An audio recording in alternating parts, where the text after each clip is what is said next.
Form the watchtower! Alignment confirmed. Left arm ready. Systems online. Right arm ready.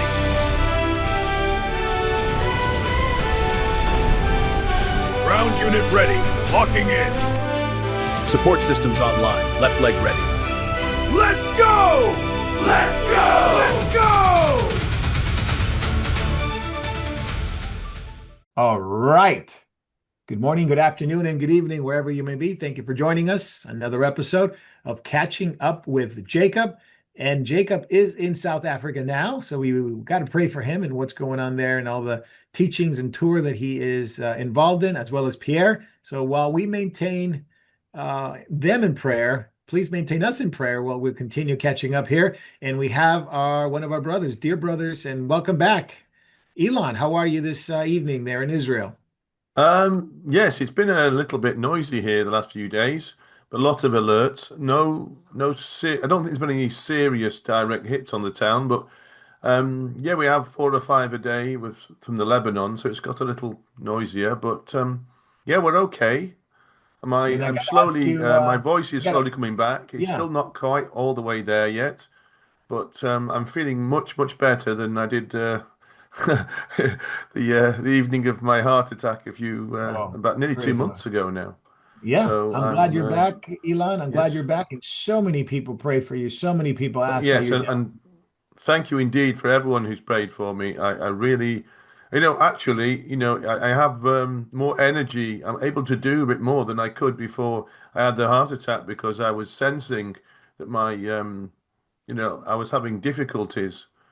And so this having the stents put in has actually made it much easier for me to exert myself. Wow. And I'm now pushing myself to exercise my heart more as well because I need to get to get the endurance back and other things. So yes, thank you everybody who's prayed for me very much. I do Yeah. appreciate that, and I'm definitely all the better for it, I think.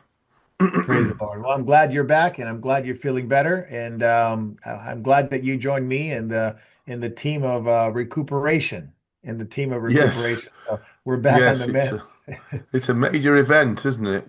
Oh man, tell me about it, right? But Uh, we'll share some wounded stories later on. But I'm glad you're back, yeah, brother. Thank you so much. yeah, And please say hello to your lovely wife I and will. all Yes. the believers there. Yeah, amen. Davey in Australia, how are you this morning? Yep, doing good, thanks, and good to be back with you guys again. Glad Another you're week here, gone brother. by. Yep, glad you're here. And of course, down to 210, to the 134, to the 170. I don't want to say where you actually exit, but that's up to you, Jay. How are you? I'm doing well. Good to be here. Good to see you, Marco. Yeah, good to see you, brother. Thanks for being with us. And we'd like to thank everyone who is watching us live and those who will watch later, catching up with Jacob at different platforms, of course, from YouTube to Rumble to X to our own website, memorial.tv. And we'd like to thank those who have been supporting us. And Jay, I just wanted to touch bases with you real quick. We want to let everybody know just about our those who have joined in subscription and some of the wonderful things that are coming up on Moriel, as well as some music stuff that you want to talk about. Go ahead. Yeah, so first of all, we have launched Moriel Music. So I have written an album and used AI to produce it better than I could probably do it myself. It's now available to download from moriel.org. And just so you know, when you buy the album, half of the proceeds are going to Moriel. So it will support missions, it will support all sorts of things, and you actually get something. You get some edifying music that I've written over the years of being a musician myself. So would love to see any of you go to moriel.org, go to our shop.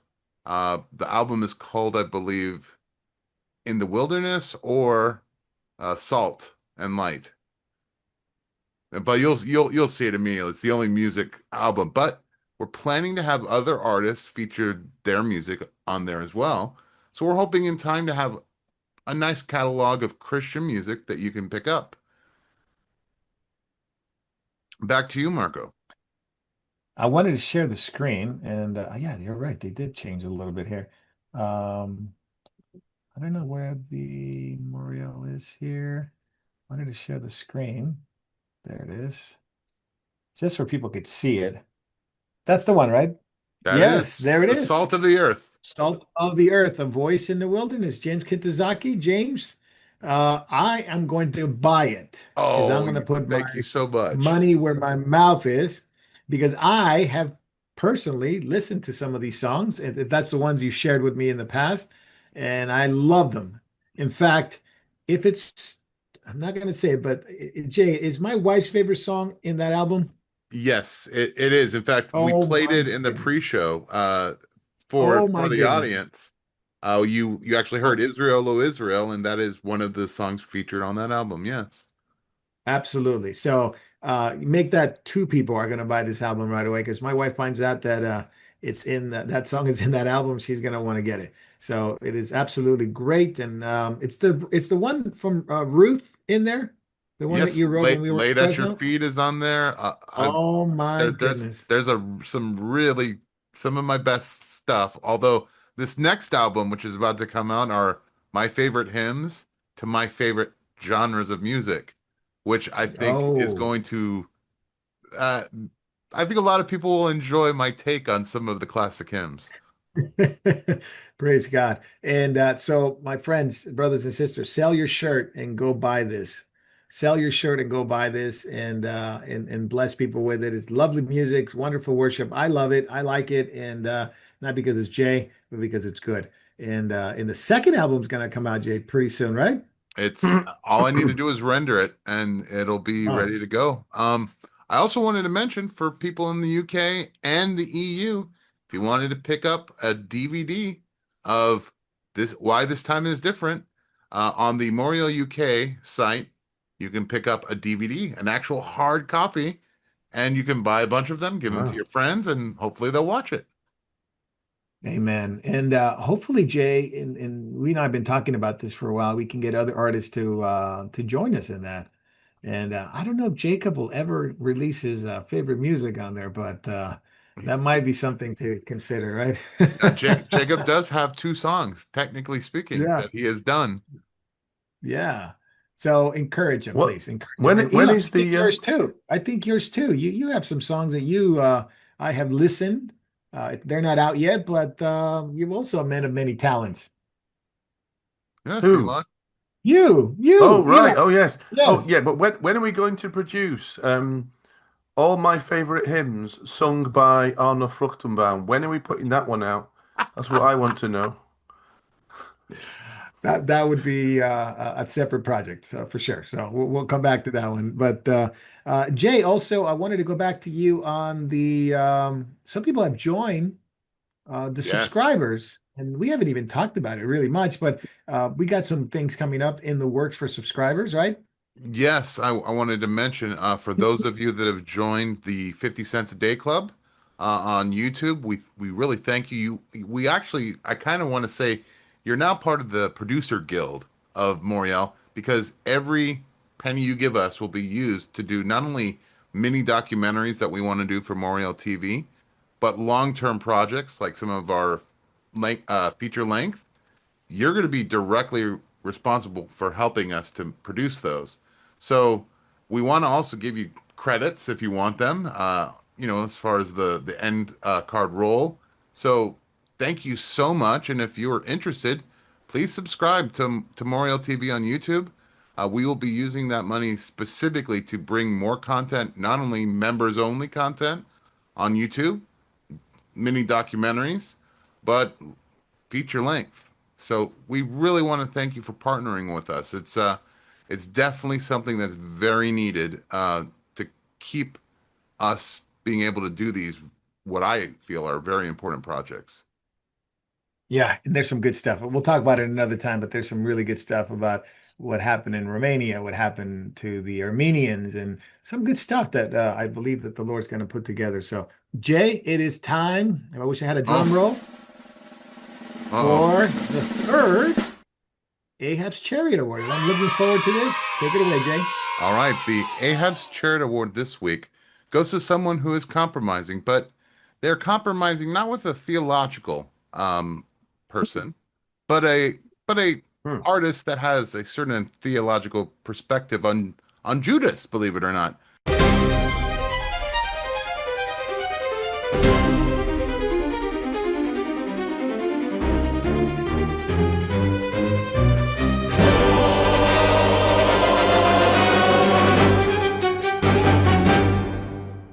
So the Ahab's Charity Award.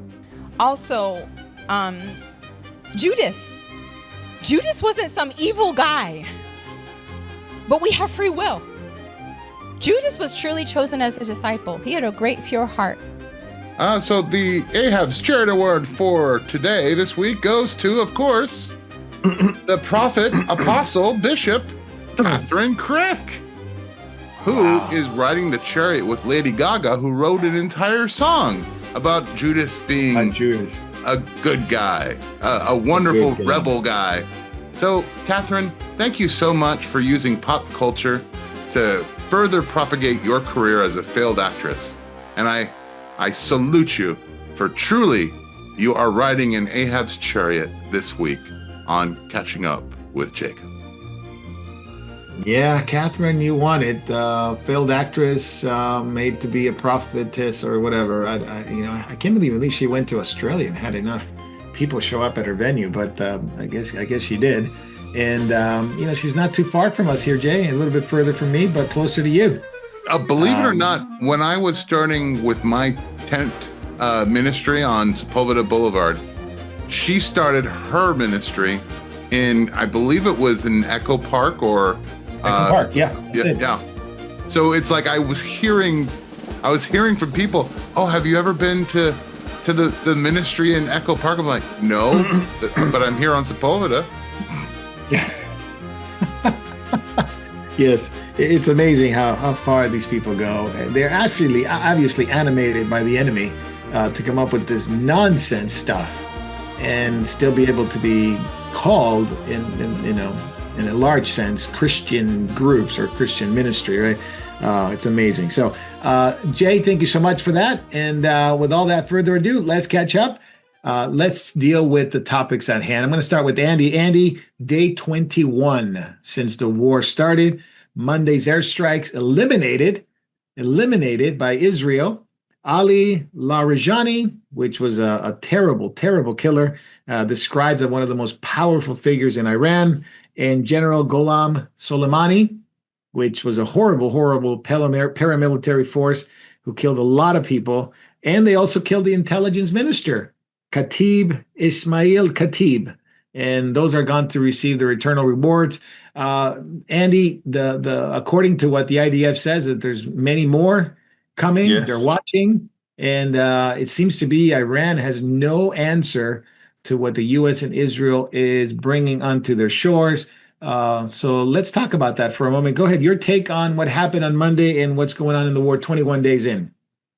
Well, we're certainly beheading the regime, but on the ground, there's still, I think there's still doubts as to whether it can be completely overthrown. I mean, it's. I mean, I've been watching a lot of or at least a lot of the comments and the news tweets on these poor young people that are being lynched by the regime as well. So it's on the one hand, militarily, the regime is being neutralized bit by bit, but they're still oppressing and murdering a lot. Well, it seems they're getting away with murder, still on the ground. Correct. Among the population. Correct. And it's really disturbing. I mean, that poor, some of these kids, they're kids, some of them, 16, 17, 18. It's heartbreaking to watch, because to read my Twitter feed sometimes. I just, I really do pray, God, that this regime will collapse absolutely, and that we will have a complete victory over it, and it will be replaced. Please God, because it's so evil, and it's very upsetting to read Twitter. When you see it, really, really is. May God have mercy and overthrow that regime. I know we're heading eventually towards the 70th week of Daniel, and I know at that time things will be absolutely terrible. But in the meantime,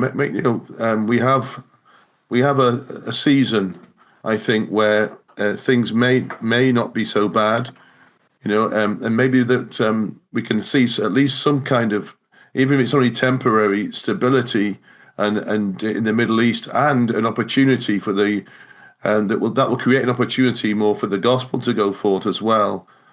So please God, that would happen. Because Iran desperately needs something, and an end to that regime. Really, may God have mercy. That's all I can. That's all I can really say about it. Everything seems to be. It has. And the current state of the war, by the way, has had some. Obviously, it's had some effect here in Israel. Of course, the airports are closed mostly, and it's affected also sort of certain imports and things. If you've ordered things from abroad, for example, they might take longer to get here because of the airspace restrictions and things like that. And so there has been those kind of things, and the schools are shut down, of course, as well. In some places, like in Jerusalem, certain holy sites have been closed, not because of any kind of discrimination against Christians or even Muslims, but because it's too dangerous. And of course, this was exemplified only a day or so ago when a missile, or at least part of a ballistic missile, fell in the car park near the hotel and not too far away from the Dome of the Rock. So, yep. It is having an effect. It definitely is. And of course we're getting bombarded from the Lebanon now with the Hezbollah, who decided to join the party. Yeah, we'll come back to Hezbollah in a moment, Andy. We'll come back to Hezbollah in a moment. I want to go to Jay real quick. Jay, Iran at the same time is intensifying its attacks on the Gulf states. So you got Oman, the UAE, Saudi Arabia, who are also getting hit. And of course, it's causing energy prices to soar because, as you know, they export a lot of oil from the Strait of Hormuz. They're getting hit. Energy resources that they have are getting pummeled by Iran. Not that they're not getting pummeled either by Israel. So we got this whole energy crisis looming. What do you think? Should we prepare for some more dramatic things? Because the energy of the world, believe it or not, is concentrated to some degree, not to maybe to a whole degree, but to some degree in the Middle East, with these godless Muslim nations control a lot of the pricing of energy, natural gas, and oil. So energy prices going up, this Iranian attack and in the Gulf states, that's not looking good, is it? It'd be one thing if it was just the pump, but the pump determines everything else, whether we're talking about transporting goods to the market. There's going to be pain to an already fragile economy. If you thought it was really bad as far as stretching out your dollar or your pound to be able to purchase things, it's going to get much worse as this energy crisis widens, because the fueling costs go somewhere. They're not going to have the markets or the actual shipping companies eat the cost of getting goods to market. It's going to go directly to the consumer, and with inflation that we've seen post 2020, it just keeps climbing. Some prices have climbed for just basic necessities 200% and 300%. And with fuel costs rising, it can go much, much further, I think. Wow. So it will definitely feel the squeeze, even though it may be thousands of miles away. those costs, and it's going to come home to roost. Jay, real quick, does this throw a wrench into Trump's recovery economic plan of recovery? He's been talking about it for a long time. That's been one of his major accomplishments. He says that he's got the economy, and I largely agree, from the Biden era to now. But is this going to throw a wrench into his plans coming into the into the elections, November elections, not the presidential ones, but Congress and Senate?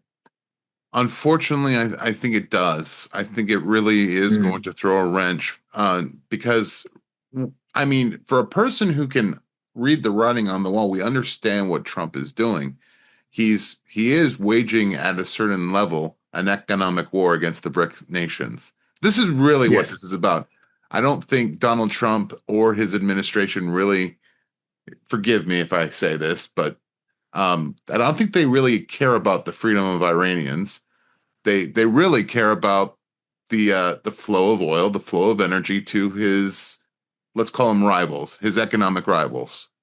So China, yes, is definitely among them. So the problem is we're going to feel this pinch, and this confrontation, it was either happening now or is it to cause absolute havoc to the economy in the future? So it's something that he needs to do, yes, but does the American electorate understand that, the geopolitics and the economic consequences of this battle? No, I think most of them are asleep at the wheel, and I think you're going to see, unfortunately, the Democrats probably will take back the House.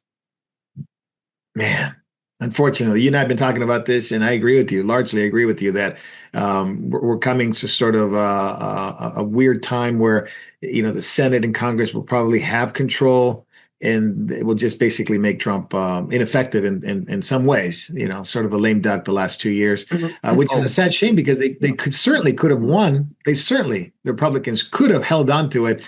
Now they're going to blame the war and all that. But I'm going to go back to Andy. Andy, real quick.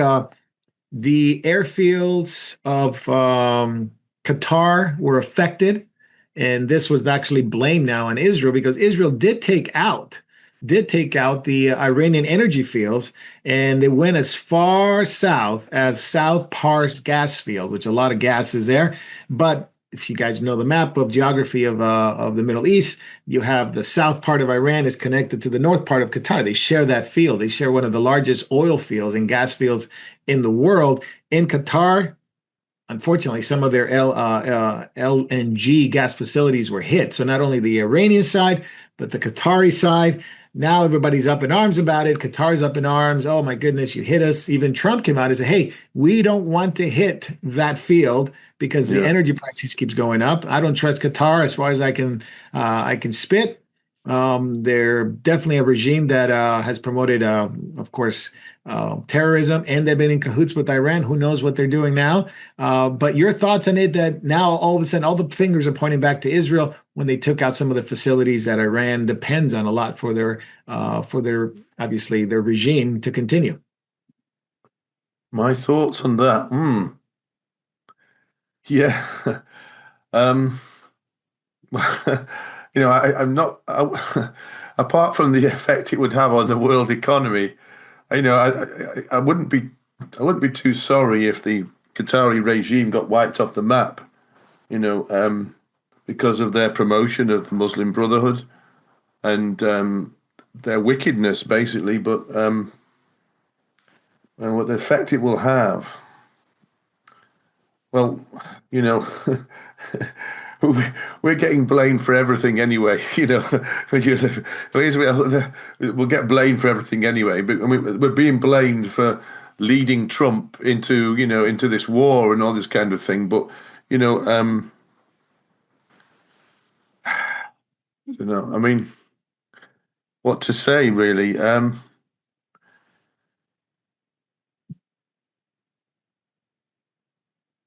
Is it a double-edged sword? Is it a double-edged sword? When you hit Iran, you hit Qatar, prices go crazy now, and of course that's what people care about.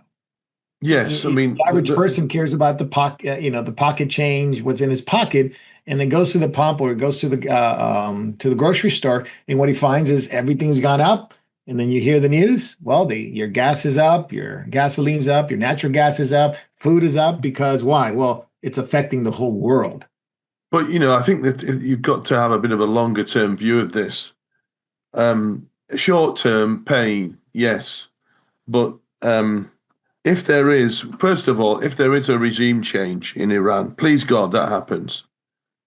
I mean, this will be you'll have a friendly Shah of Persia who will want to do favors for those people who helped to put him back into power. So there'll be a bit of a quid pro quo there. You get contracts for firms to come in and rebuild the Iranian energy infrastructure, and possibly also, contracts for American firms to do that. That also their water infrastructure desperately needs help. Oh, that's huge. Huge. So, and if you can get Iran pumping oil again into the free world again and exporting natural gas, now all those sanctions be removed, that will have a huge effect on global energy prices, of course.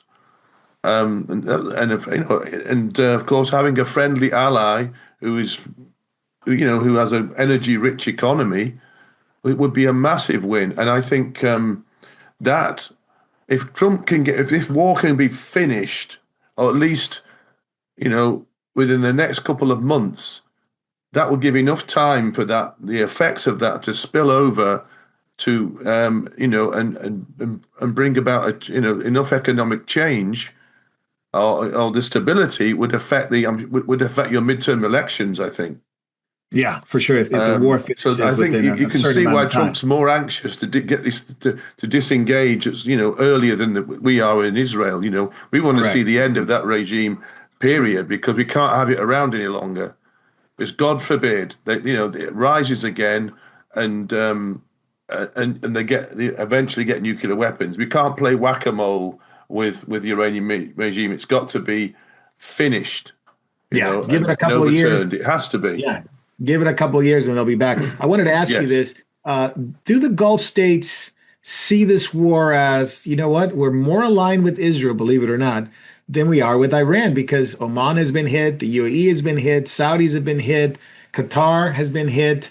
Do you see that possibility? As one senior UAE official says, the Iranian attacks are driving us into Israeli arms, meaning, and he mentioned the Abraham Accord. He didn't mention the Cyrus Alliance, the Cyrus Accord, but that is on the table as well if Iran has regime change. So did you see that happening with the Gulf states driving themselves economically and militarily, aligning with Israel? I cannot understand the point of why the Iranian regime decided to fire missiles at Saudi, at Dubai, and all the rest of it. That was insane. I mean, if they're trying to win friends and influence people, that was not really, I don't know. They definitely didn't read the book. They didn't read the book. They didn't read that book at all. So, in a sense, yes. I mean, what would happen? I mean, imagine. A region where because of this, some of these Arab and Gulf states became more friendly towards us and then you have a regime change in Iran. This could be. It could create a whole new economic zone. Right. It's true. The positive possibilities are very good. And I actually think many of these Gulf states would be relieved quietly, not necessarily publicly, but relieved to see the end of the Iranian regime, because they know it's destabilizing. Yeah. And it's behind a lot of what's the word, undercover kind of sedition and things, really, even in Gulf states. The Iranian secret services and all the rest of it, they're in the Muslim Brotherhood and all this kind of stuff. They're not just at work in the West. They would like to see the overthrow, I think, of some of the more, if you want to call them, moderate Gulf states as well. Right. because they're nutters. They are. I So wanted to ask you, Andy, since we're still talking about Israel here at the moment, it's obviously Jerusalem has been hit. We got reports today. I think you sent me a video of the old city getting hit. We got the parking lot in the Jewish quarters, and I was talking to Jay earlier. I said we've been there. We know exactly where that is. yes, And at the same time, you have some homes being hit. You have the celebration, some festival, Eid al-Fitr prayers, which is basically the end of Ramadan. So a lot of Muslims go up to Jerusalem, they go up to the Al-Aqsa Mosque, and they want to go up there and pray. And today they shut it down. The IDF shut it down because of the danger, because of yes, the I guess you would say policies or protocol during a wartime. They drove them out, but of course they want to pray, and they're accusing the IDF of I guess of other things now, of being projecting hate against the Muslims, being favored toward the Jews, and all this stuff. Well, I just think the IDF is just trying to clear people out of there just in case a yes, rocket hits that little side there, yes. which is very possible. Are we going to see unrest now that the end of Ramadan is coming to an end, and IDF is now being blamed for treating Muslim prayer, peaceful prayer groups very badly and driving them out of the old city? Well, look, there's often unrest at the end of Ramadan period. Yes. It's an excuse for the mullahs and the Islamic clerics to stir up hate anyway. I mean, they don't need an excuse; they'll manufacture one. I mean, imagine what would happen. They will, because they lie. They're lying scumbags, really, basically. Wicked men who want to see violence and disorder. I mean, and what would happen if we let all the Muslims onto the Temple Mount and a great big piece of Iranian ballistic missile fell and killed a couple of hundred of them? My. Who'd get the blame? It would be Israel. Yeah. Some lie would come up that it was Yeah. a false flag, that it was deliberately done, Yeah. and all the rest of it. So, just out of basic human compassion, it's better not to let them up there so more of them don't die. But we're going to get blamed for it. That makes so much sense. I mean, it makes so much sense regardless of the religion. Okay, you may not agree with it. I don't necessarily agree with it, but do I want to see them blown up? No. So please vacate the premises. Yeah. Mr. and Mrs. So-and-so, you got to vacate the premise. You want to pray, but I'm sorry, you're going to get blown up by your own Muslim brothers, that kind of thing. I mean, the same kind of charge was being leveled at Israel because of the closure of the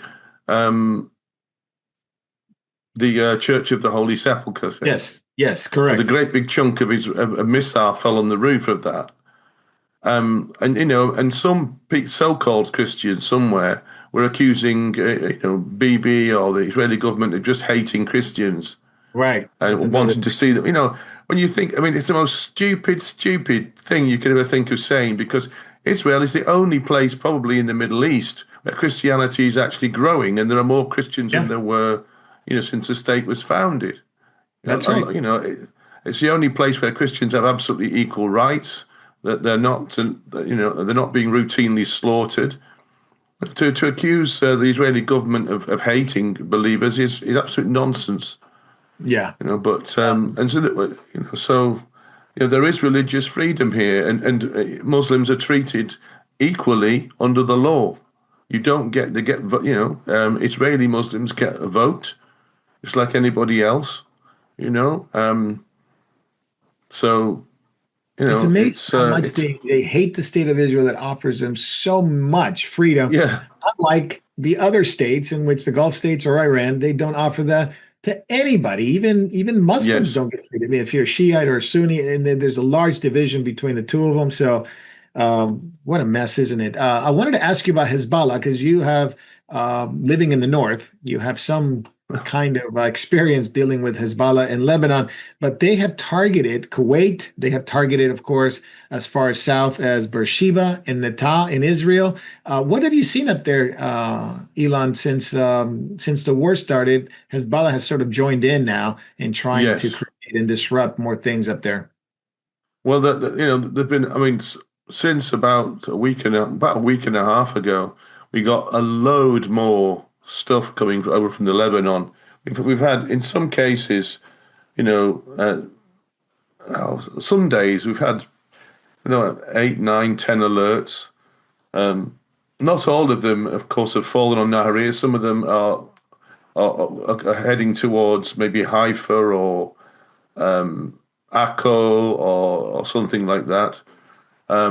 But we've had a lot. I mean, we had a lot of interceptions over the town. Some of them were quite close. One fell maybe about just about. I mean, you can when one actually hits the town, you really feel it.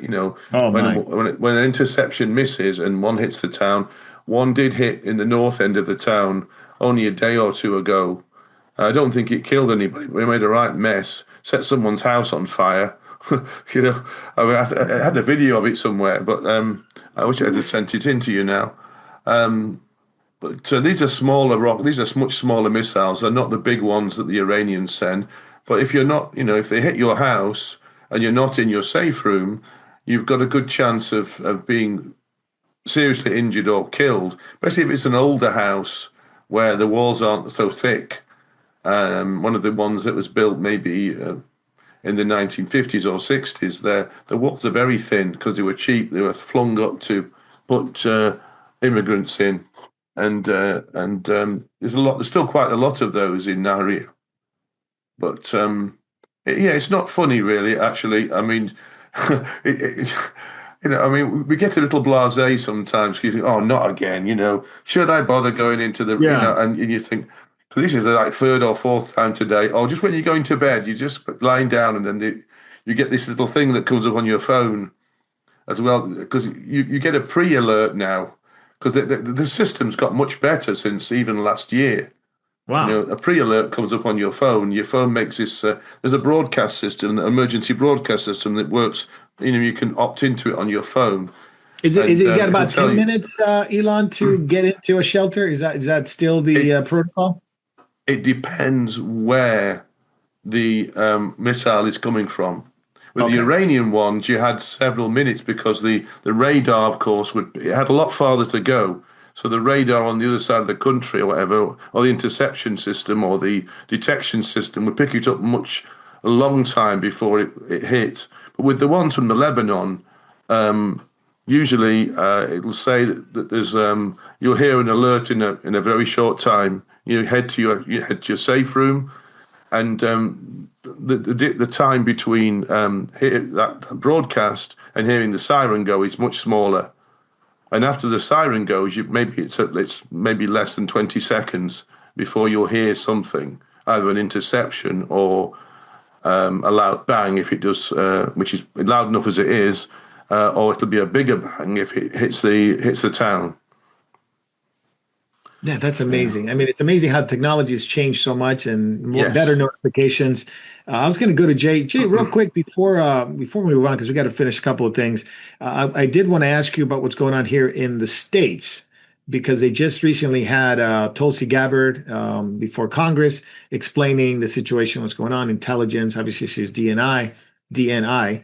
And what the projection is that Iranian regime is unlikely to change. Even though the RGC has been pretty much decimated, leadership has been completely decapitated, just about, they remain pretty skeptical that the regime will change, meaning that even though they've been it's been degraded, I should say, and the Iranian regime is still intact, meaning the RGC continues to have power.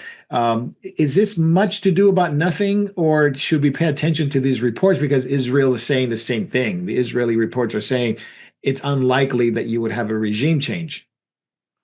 I mean, when you have a root like the Iranian mullahs, it takes work to pull a root out of just the soil. And you think about the years of indoctrination of the police state, of people disappearing and suddenly showing up publicly hanged. You look at the atrocities that this regime has done. They rule by fear, and fear is still a very powerful incentive to stay in power. In fact, fear, according to Machiavelli, fear is more powerful than love when it comes to power. Yes. You've been reading The Prince, haven't you? Mm. One of the things that, they're concerned about Russian technology being shared with Iran. They're concerned about drone technology being shared with Iran. You've seen some of these drone footage that were definitely with the help of Russia. These drones were able to hit multiple sites. They're concerned about Russia jumping into this. Jade, are you concerned about that as well? No, I don't.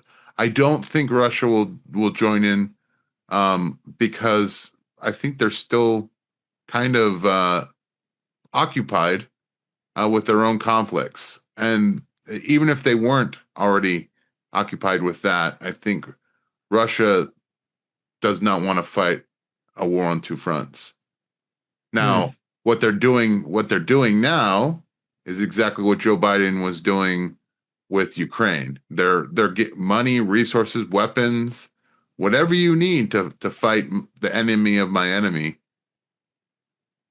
So it's an asymmetrical proxy war of now in reverse that Russia is playing using Iran to fight Western allies, and we know that also Russia is an antagonist to Israel as well.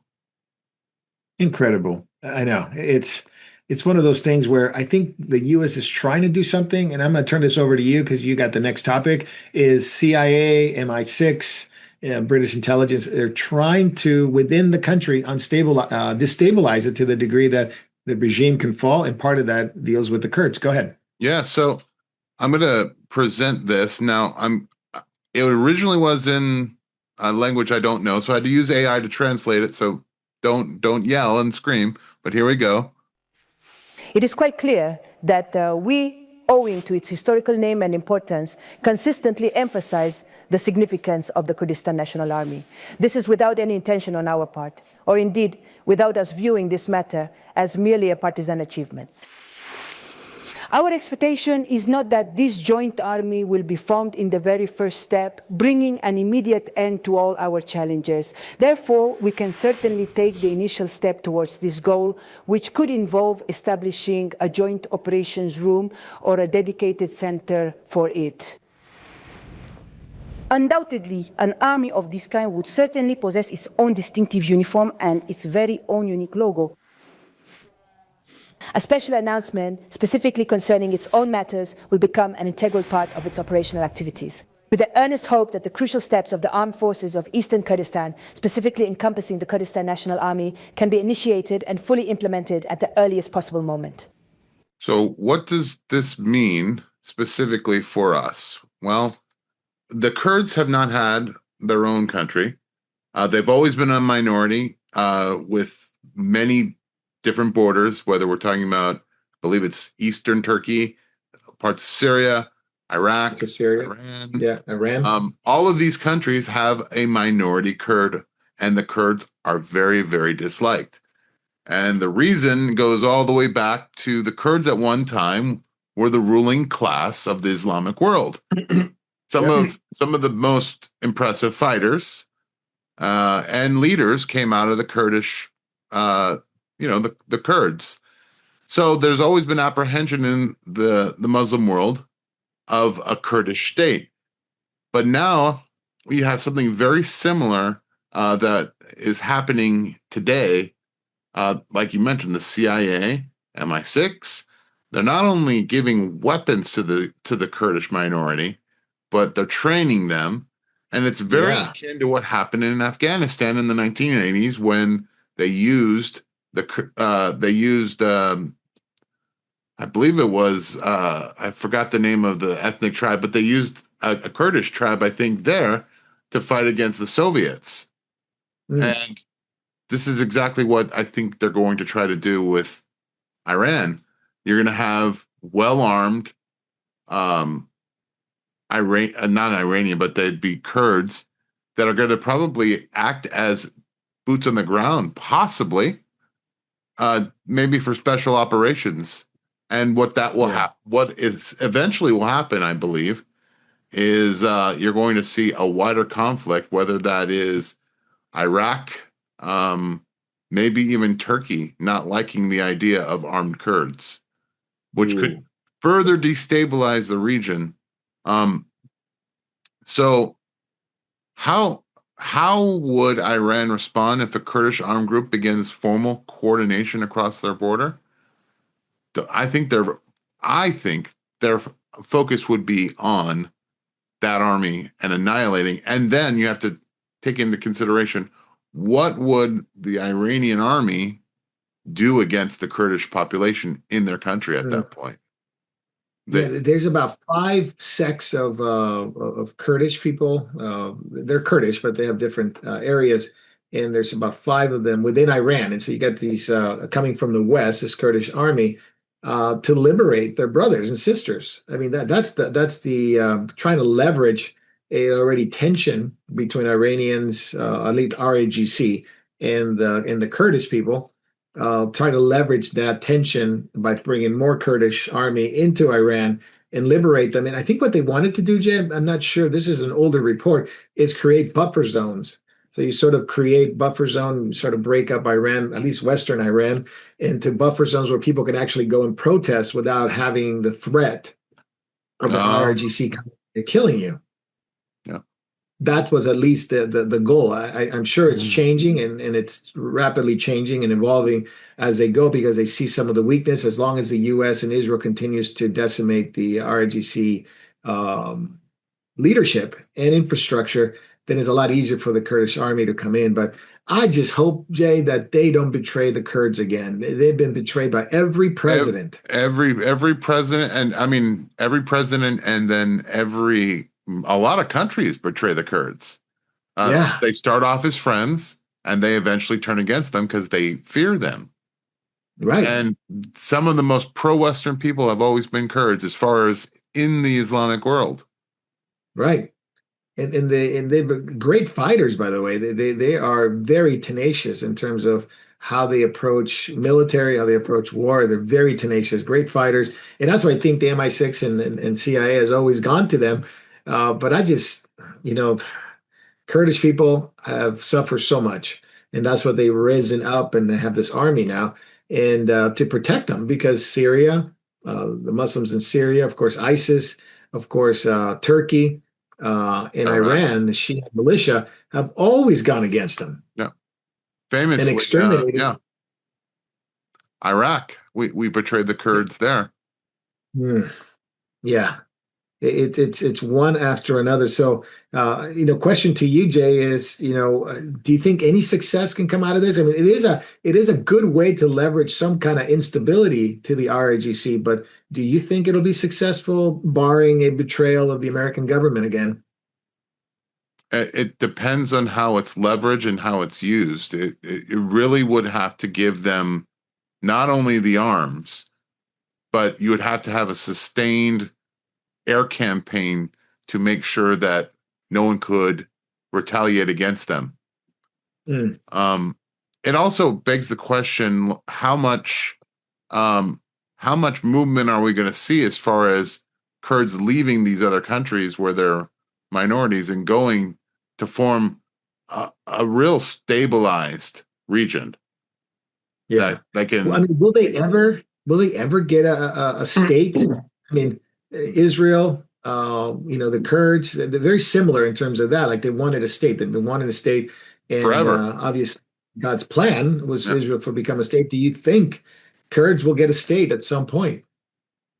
I hope so. It would be nice to actually have. I mean, I'm sure that someone would say that Qatar and Saudi Arabia are friends of the West, and I'm not going to debate that. But I think, given a lot of the support that the Kurds and their view on Westerners, they seem to like Western allies a lot more than perhaps some of the Saudis do.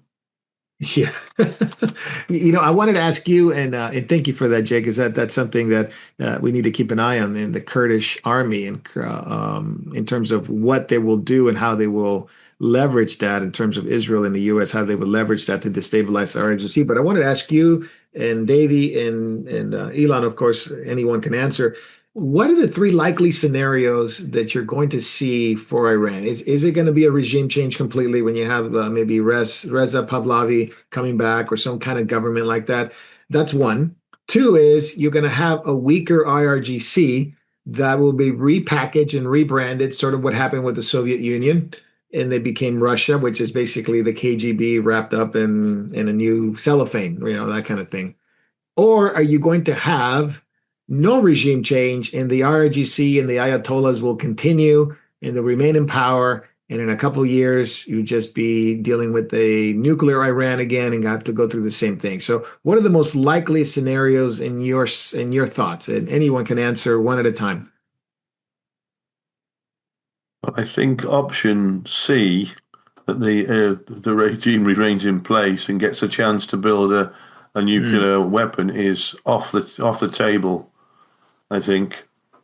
I don't think that our government here would want that at all. We can't afford it, because for us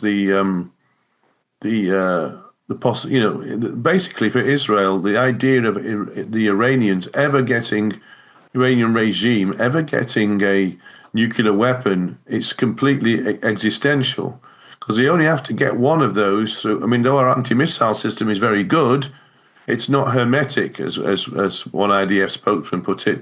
We don't stop absolutely everything, and and it only takes one nuclear missile to get through, and Israel is so tiny that it would devastate the entire country.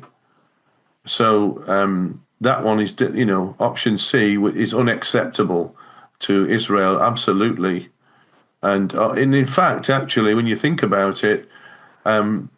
If Iran decided to fire such a thing, if it ever got such a thing, and he fired it at any of the Gulf states, so this is completely unacceptable. I don't think they will allow the regime to stay in its present form.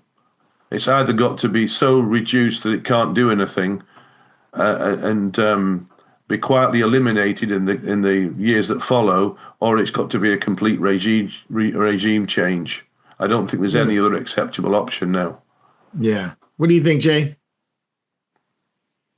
I personally believe the fact that Reza Pahlavi has been so upfront and vocal for Israel, I think Israel would love to see a return of the peacock throne.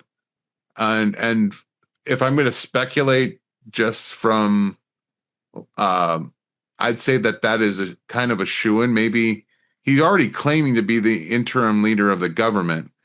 Yeah, I have a feeling that, you could possibly have a split Iran, where you have like a hostile Iran that is a kind of a pariah North Korea state, and you have a more moderate state of Iran that they break up, which might be easier to do than trying to take all of it, because I think there are places that the regime is just so entrenched, there's no way.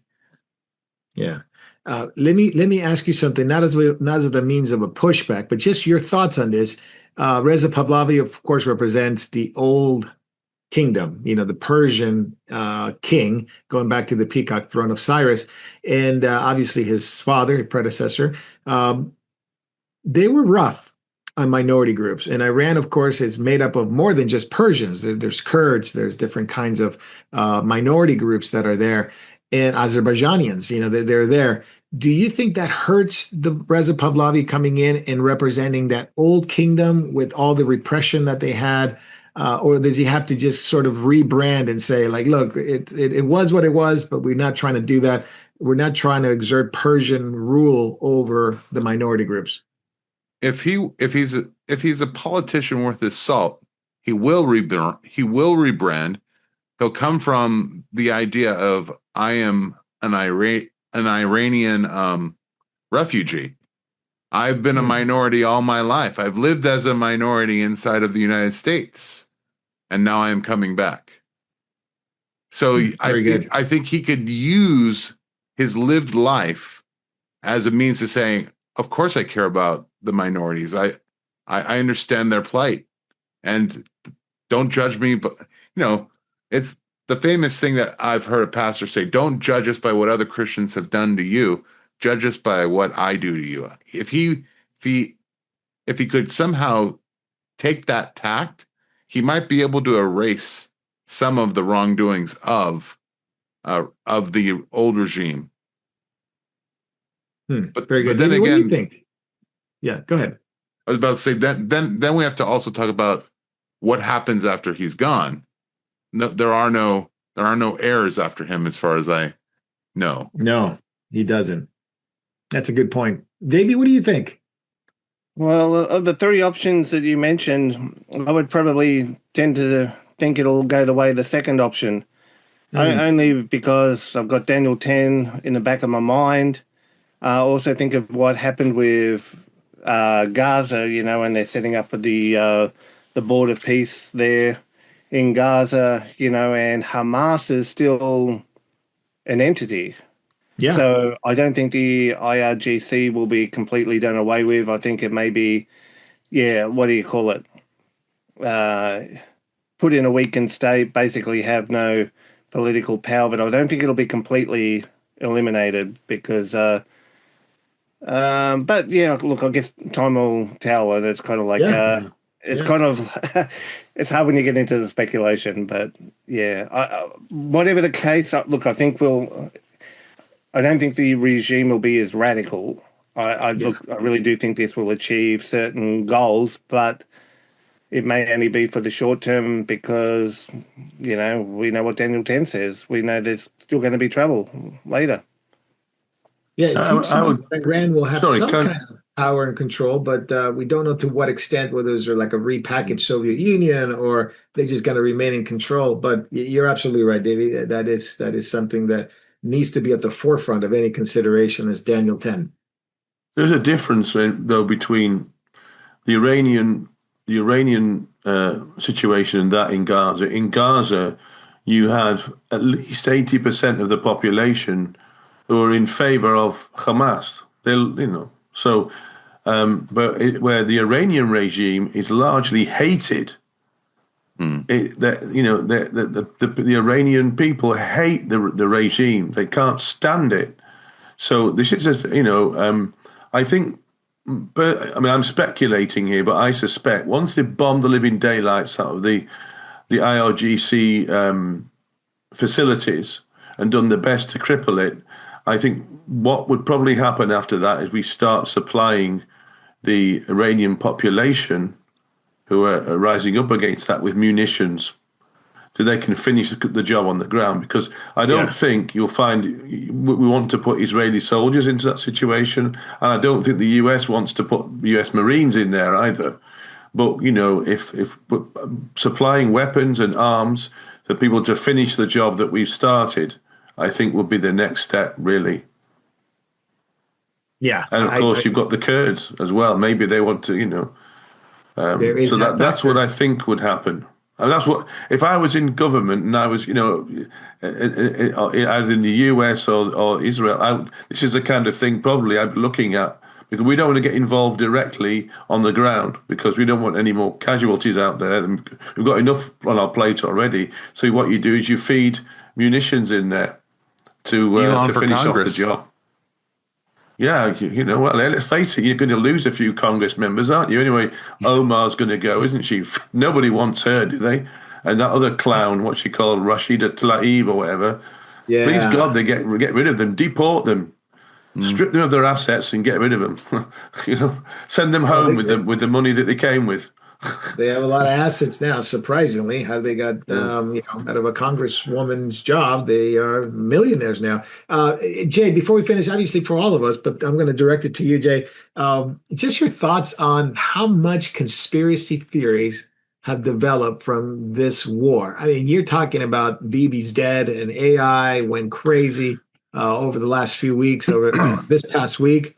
Trump is being dragged in by Israel. This is Israel's war. He's just doing the bit of Israel, and on and on. I mean, you have things like Erica Kirk was scheduling an Epstein, calling girls for Epstein at 16 years old, and she's involved with the Mossad.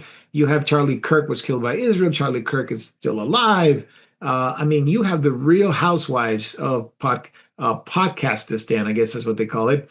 feel like Piers Morgan and Candace Owens and Tucker Carlson, who are absolutely going berserk on conspiracy theories. And then you have the memes that have come out. It's like a meme war out there. I think it's great to see all these memes, but I've never seen a war, now that I'm, 50 years old, never seen a war that has so much of this conspiracy theories, so much misinformation that is available for people to believe. And of course, the great memes that have come out of this. So what do you think? I think we've built a giant legacy myth about Iran. It has been a problem state since 1980. Consider that. Yeah. Since 1980, we've had a buildup of all of this anticipation to what will happen when finally the West confronts this intolerant religious state that oppresses its people and frankly oppresses just the movement of technology and society. I think what you're seeing now is a decompression. People have to feed into it because they have been waiting for this to happen. And now that it has happened, they have to make a narrative of why it's happening. That's why you see the meme war. That's why you have a billion different conspiracies, how Israel has been the architect of this for years.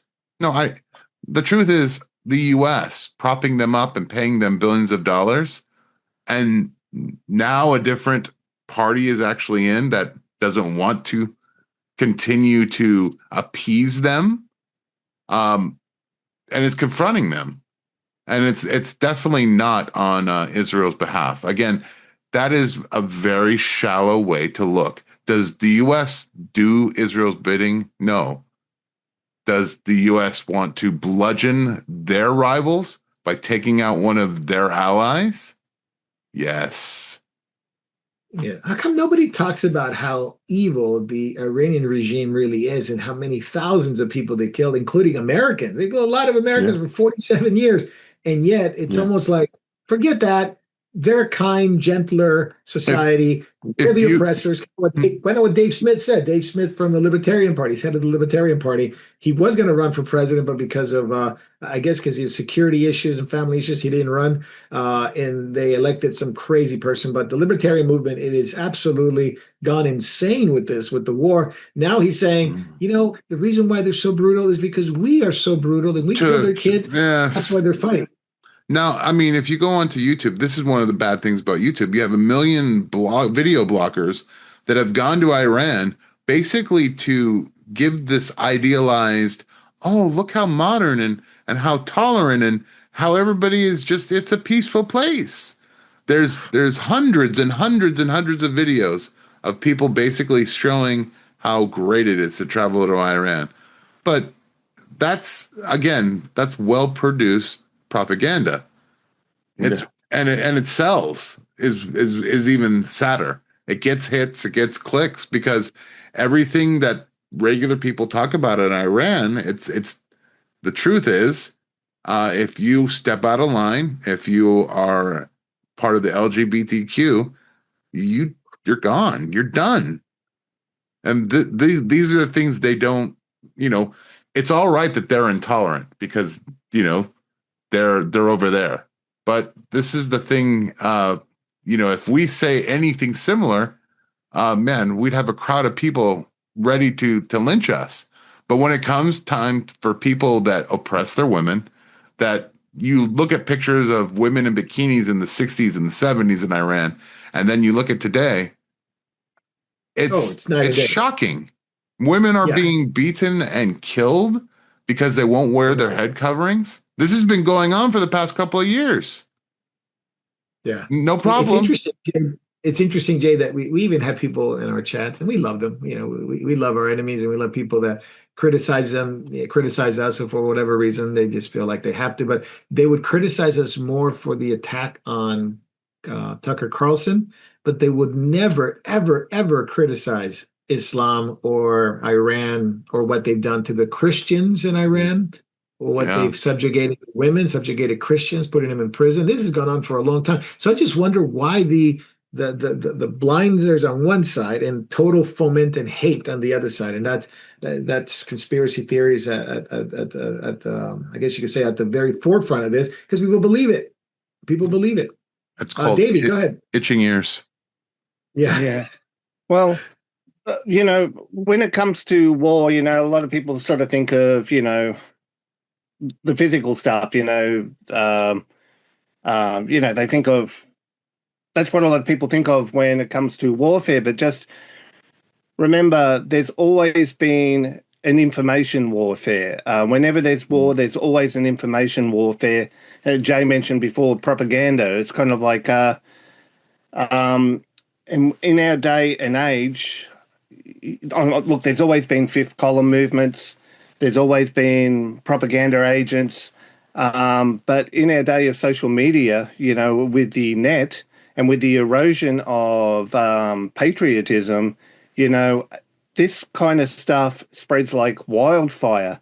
I recently watched a movie called The Man Who Never Was. I think that was the title of it. It was an old movie from the 50s. It was based on a true story that happened during World War II.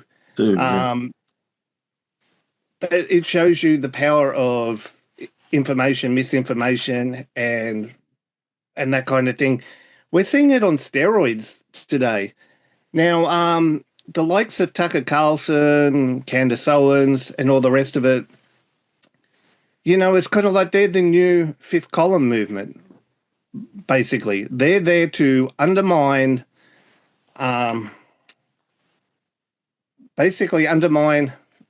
Christian values, even though, look, they promote themselves as Christian. They're there basically to undermine the, the political conservative group, to cause division there and cause division amongst believers, where Christian Zionist or Zionism is basically seen as the enemy. Now, I might be jumping the gun here, but it's kind of like, if you look at Tucker Carlson, he went over to Russia, I think it was 2024, and, everybody remembers the interview he did with Putin. But one thing a lot of people forget is the interview he did with Alexander Dugin. Now, you want to talk about Russian collusion. I believe Tucker went over there. He may have been invited. I don't know if he went of his own accord or if he was invited over there. But for him to interview Alexander Dugin, and he seems to have picked up Alexander Dugin's philosophy now.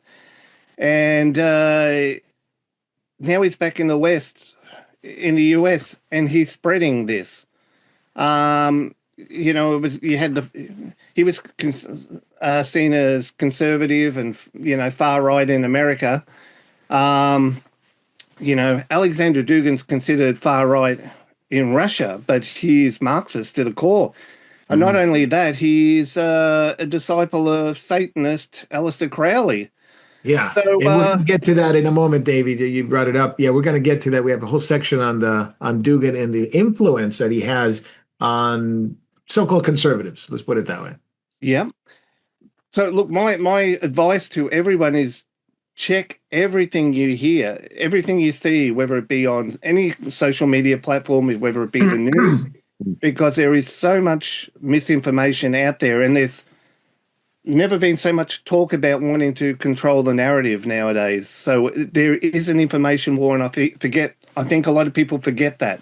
There's a battle for the hearts and souls of minds, and the information war can be just as devastating and cause as many deaths as actually the physical war. And we're seeing this with the spread of the propaganda at the moment. We're seeing a ramp up of attacks on within our soils. Yeah, no, you're absolutely right. And it's happening more and more. And I just, I don't have any issues with the memes. I think they're funny. I don't make fun of war or anything like that, but I just think how far people go to make these memes go. And I guess it's even the White House gets into the memes too. So some people love it, some people hate it, but it is what it is at this time. Jay, I'm going to go to you. This is a topic that you wanted to bring up. Trump has said that he wants to open up the Strait of Hormuz, get other nations involved. One of those nations is Japan, South Korea, but especially Japan. and they seem to have agreed to some degree to respond to the Islamic attack in the Middle East. And Sanae Takehashi, which is the Prime Minister of Japan, seems pretty much in favor of what Trump wants to do in the Middle East. But recently, there's been some ringings in Japan regarding what to do with Islam and some of the pushback there. So I'll turn it over to you. Yeah, it's very interesting what's going on. First of all, about a year ago, we talked about how one of the fastest growing religions in Japan, which is for the most part an atheistic society, nearly doubled the amount of mosques in 10 years in Japan. So very up and coming, not necessarily because of converts, but because of immigration. And this has caused numerous conflicts. We have a video that we're about to share of Mizuho Umemura, who's part of the legislation group, the Parliament of Japan. And she, well, I'll let her speak for herself. We translated this into English for you viewers. So let me just pull that up. Give me one moment. Ms. Mizuho Umemura. I'm not asking whether you're aware of it or not. You see, even though Their Majesties the Emperor Emeritus and Empress Emerita showed such deep concern for our people and our nation during their reign, why must we simply yield to such forceful demands? I'm sure there are Japanese citizens who, if possible, would also wish to return to the earth, to Japanese soil, and prefer a burial. However, because we value harmony and prioritize public health, isn't it the reality that we choose cremation instead? We must clearly state that our country is one where you should do as the locals do when in Rome. Now, of course, I'm well aware that there are many Muslims residing here legally, working hard, and contributing to our nation as members of Japanese society. However, their values, culture, and sense of justice naturally differ from the general sensibilities of us Japanese people. That's exactly why, when welcoming them into our society, we must consider both the positive and negative impacts and clearly draw a line between what's okay and what's not. I want to emphasize that if the political side doesn't handle this properly, local governments will suffer. I believe we must learn from what's currently happening in the West regarding the issues between Muslim communities and existing societies. As I mentioned earlier, I want people to recognize that if they end their lives in Japan, they must either choose cremation or arrange for international repatriation to their home country at their own significant expense. I believe we, as Diet members and the political leadership, need to demonstrate our stance through legislation. I didn't give prior notice for this question, but could I have one final word from the minister?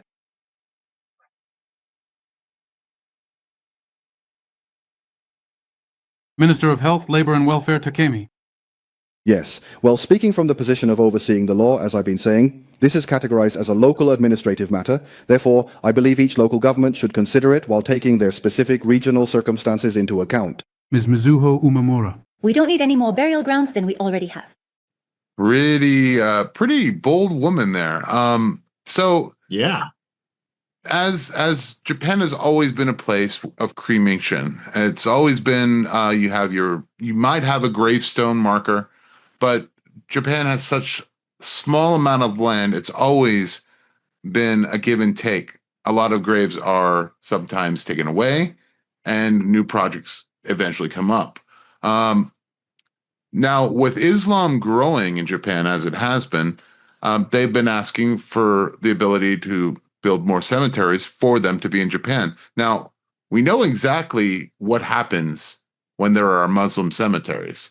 I could give you the Balkans, Bosnia and Kosovo, wherever mosques, burial sites, or WASP land were established across the regions, those caused an idea of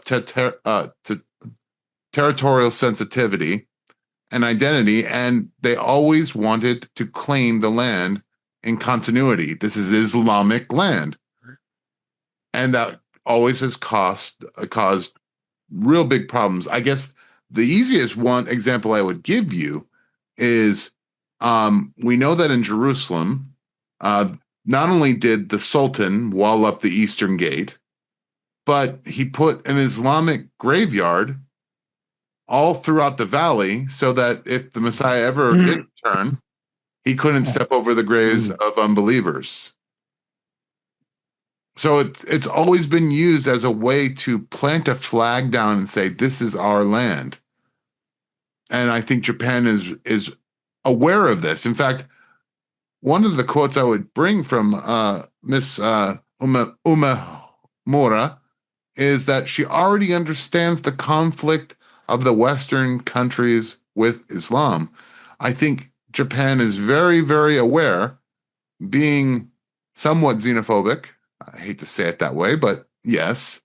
They can see what's happening in Germany, in France, and the UK, and they realize with their birth rate, which is really bad, that this would only devastate the sense of Japanese cohesion. Japanese love unity. They love unity of purpose, unity of thought, and unity of spirituality. And Islam, it doesn't happen. There's very little proof that Muslims do not eventually conflict with their neighbors. In fact, it's kind of biblical. His hand will be against all of his brothers, and all of his brothers' hands will be against him. I can't think of any single biblical prophecy that is more apparent to believers who read the word of that specific prophecy about Ishmael's children. And they can't even get along with each other. So Japan is joining the bulwark against anti-Islam expansion into the Far East, which this couldn't be a better time, because they're actually, what's funny is they're in agreement in some ways, not all the ways. I'm not going as far as to say they're going to do exactly what China did, but China is very suspicious of Uyghur advancement in their society. They know that cultural cohesion goes down once Islam comes in. It always does. Yeah, it always does. It always does. And now with Trump bringing in the Japanese, keep in mind, this is the first time that we're going to see Japan bringing in war vessels into a place that's thousands of miles away from home territory, into a conflict zone. Is this going to bring, and Jay, just your own thoughts, it's just going to bring some kind of what people say, now it's a world war, because now you're implicating other countries that have nothing to do with this, except for Japan largely depends on oil coming in from that area. It's to their best interest, but now it's going to implicate South Korea, Japan, of course, the U.S. allies. Now it's a world war. I think we've been in the staging part of a world war for a very, very long time. I think it's been a Cold War for a very, very long time. There have been some people, and I think I agree with them, that have called the Cold War World War III. And this is just a continuation of that, or they just call it World War IV, if you want to put it in those perspectives. But, I love the Japanese prime minister. I think she's great, seemingly. I mean, God knows, there's politicians, they do one thing great and then they do something crazy the next day. But at least for Japan, it's been stabilized. And for what they went through, with the execution of the prime minister and, Abe, and now, seemingly the threat of, not seemingly, the CCP threat all over them, they have to take a stand. And now they see the issue with Islam, which is aligned with China, at least Iran is. They see that as a big threat. So I guess, Jay, for you, being Jewish and Japanese, and you've had your cultural enrichment with Islam and how much they don't like Japanese and Jews. So that's right. In Israel, I got yelled at by some Islamic taxi drivers, and I got cheated for money by some Islamic shop owners. It's a wonderful experience. Yeah. I highly suggest it. Israel. Actually, you're being very nice, but actually you were death threats. I mean, let's put it. Yeah, I was. I'll find you. Jerusalem is a very small city. Trust me, I'll find you. Were the exact words he said to me, because I didn't want to pay him. Exorbitant amount of money. For ridiculous amount of money. Yeah, we even had to get an IDF soldier involved to sort of just make sure that we're going to be okay. His mediation was kind of lackluster. Well, what do you know? I think he was from Wisconsin or something like that. He was an American guy, but he traveled there and he didn't just seem a problem. But, I'm glad he was there and I'm glad he was armed and I'm glad nothing else happened. Praise the Lord for that. Amen. I did want to bring this up and maybe we'll kind of collaborate together and kind of bring our last issue probably here, or our last topic is what's going on with the right. And what I mean that is conservative / extreme right. There's been a term that has been kind of put together, and it's called the woke right. I don't even know what that means. It was invented by this guy Lindsay, and I think it was just used to muddle the waters in terms of who's conservative and who's not. But definitely things have changed within the conservative movement and even among Christians, unfortunately. And it's something that Davey alluded to, is the influence of Satanism and occulticism through a man named Alexander Dugin. We talked about Alexander Dugin a couple of weeks ago with Jacob when we were talking about Eurasia and the multipolar world and how he was devastated that Iran was getting pummeled at the beginning by the Israelis and the U.S. because they said, well, it's still a only polar world. As the U.S. still dominates, it can take down a country and its religion. And of course, he's anti-U.S., so don't mistake me. He's not some good guy. But now we know, and I think we have the article. If you can, guys, post it on the chat, please. I send it to you guys. Alexander Dugin in Luciferianism and his advocacy and his promotion and his discipleship from Aleister Crowley. And Aleister Crowley is mentioned very much in that passage, in that article that you'll see there. And so if you want to grab it from the chat, that'd be great. You can see it there. And this is a eyewitness of one of the conferences. Now, Alexander Dugin has been very much a promoter of Russia, promoter of this idea of Eurasia, that Russia has to dominate now instead of the U.S. And he is, unfortunately, going in a way that it's not good. He is promoting people like Tucker Carlson, Candace Owens, Alex Jones, and say, oh, these guys are great. You got to listen to them. And of course, General Flynn, which are pretty much bigwigs within the movement in some way, because even Catholic priest, Carlos Vigano, I think he was excommunicated by the Catholic Church because his stance against the Vatican, not in a good way. Just because they're against the Vatican doesn't mean they're pro-Christians, but at least the fact that there's a globalist movement within the Vatican, that's always been. And he is a mentor to General Flynn. He's mentored General Flynn. So they got these Catholic conferences coming up, and they have been, including Joe Kent, promoted by Alexander Dugin.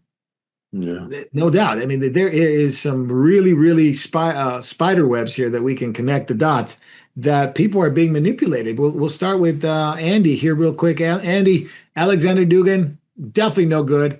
He's connecting all the dots, at least for us, that Luciferianism and occulticism is a big part of this. And there are people buying into it, including Joe Kent, which recently came out against Trump, Candace Owens, Tucker Carlson, including there was that, what was that girl's name that was she was like Miss Universe at some point? You mean Carrie Jean Bowler, yeah. Name was. Now she's coming against Marco Rubio, saying he's not a Catholic because he's a Christian Zionist. So their ire and hatred is definitely geared toward those who disagree, especially Christians. Call them Christian Zionists, they call them dispensationalists, all kinds of things. Andy, we'll start with you. Is the wool being pulled over people's eyes spiritually with this movement going on in the American conservative Christian little c right? Absolutely, definitely. The thing is with this movement is, like, with every good and convincing lie has to have some element of truth in it. And this movement, and think that and what you see with Tucker Carlson, Candace Owens, and this other crazy woman, it feeds into we're living in a time when the very foundations of societies have been undermined by the left. And also are being attacked, of course, by the incursion of Islamic mass immigration and invasion into the West, and people are looking for people are looking for strong voices and looking for society to be restored.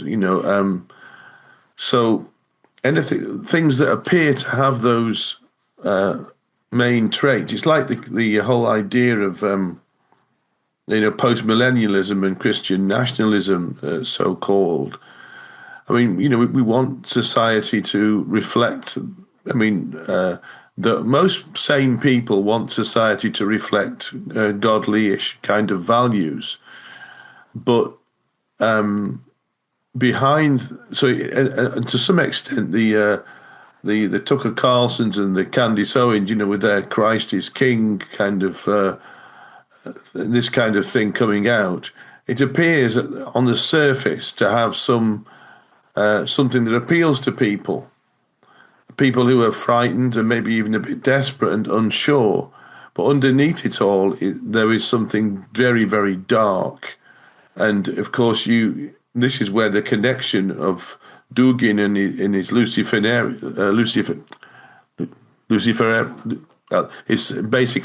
his Satan worship comes in, and it's hiding underneath it all is a horrible anti-Semitism, just for a start, a deep hatred of biblical Christianity, which, of course, because all this stuff is coming along with a good helping of Roman Catholicism, which in itself is a syncretistic faith, and not so they have a hatred of biblical Christianity, a hatred of Jews, and also a hatred of Israel comes with it. And this movement is designed to split the right. It's designed to fragment it, and it's also designed to delegitimize evangelical Christians as well. You can hear what they're saying, that there's a subtext with it all as well, of all of these things, even though it appears on the surface to be pro-America or whatever. It's not really. Underneath it all, it's bringing something very dark with it. Yeah, your thoughts, Jay, on it? I would just, it comes as no surprise considering even in the Orthodox camp, which Russia is the Russian Orthodox Church, I found they have such bad replacement theology when it comes to the church in Israel that it naturally breeds this animosity towards any idea of a restored Israel. And so in that stew is where Dugin comes from.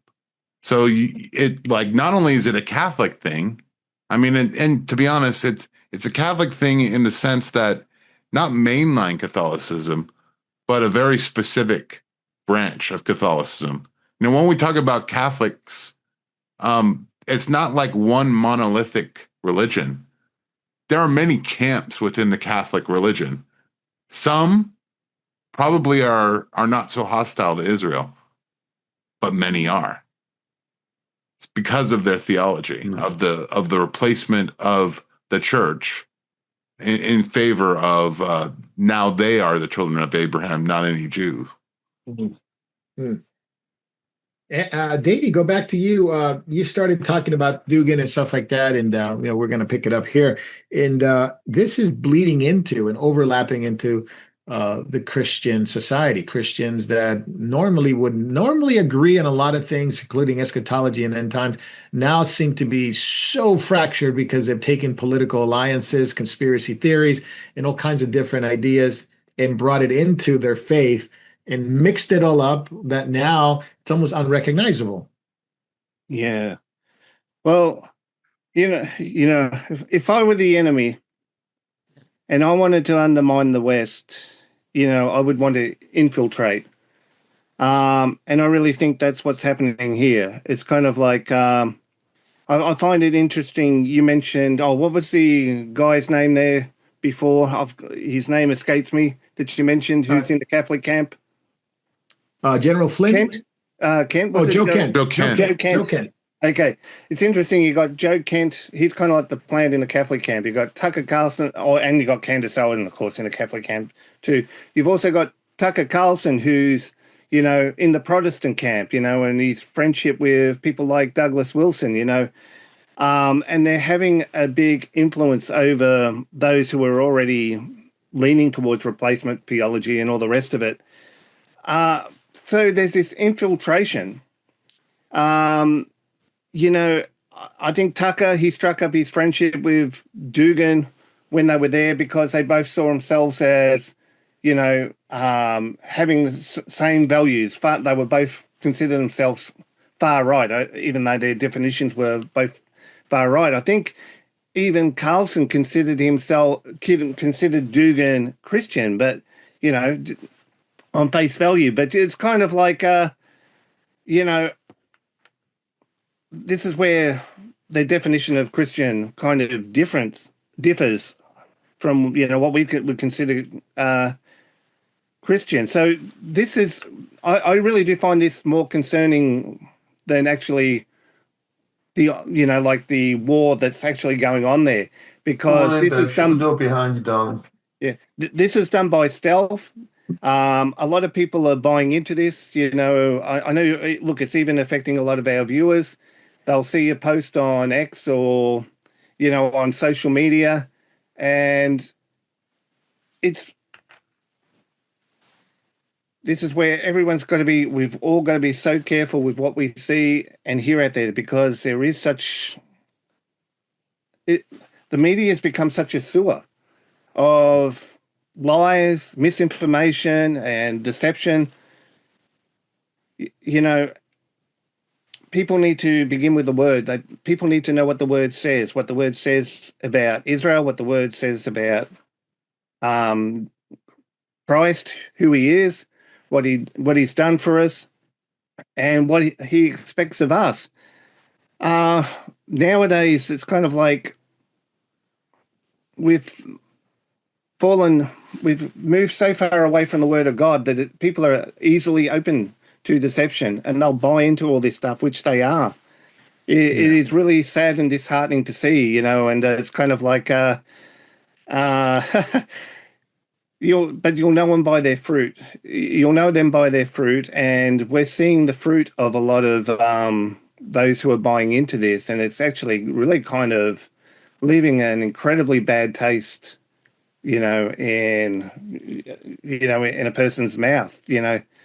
Just the way Christians wouldn't. I probably do think this is probably the most important issue out there at the moment.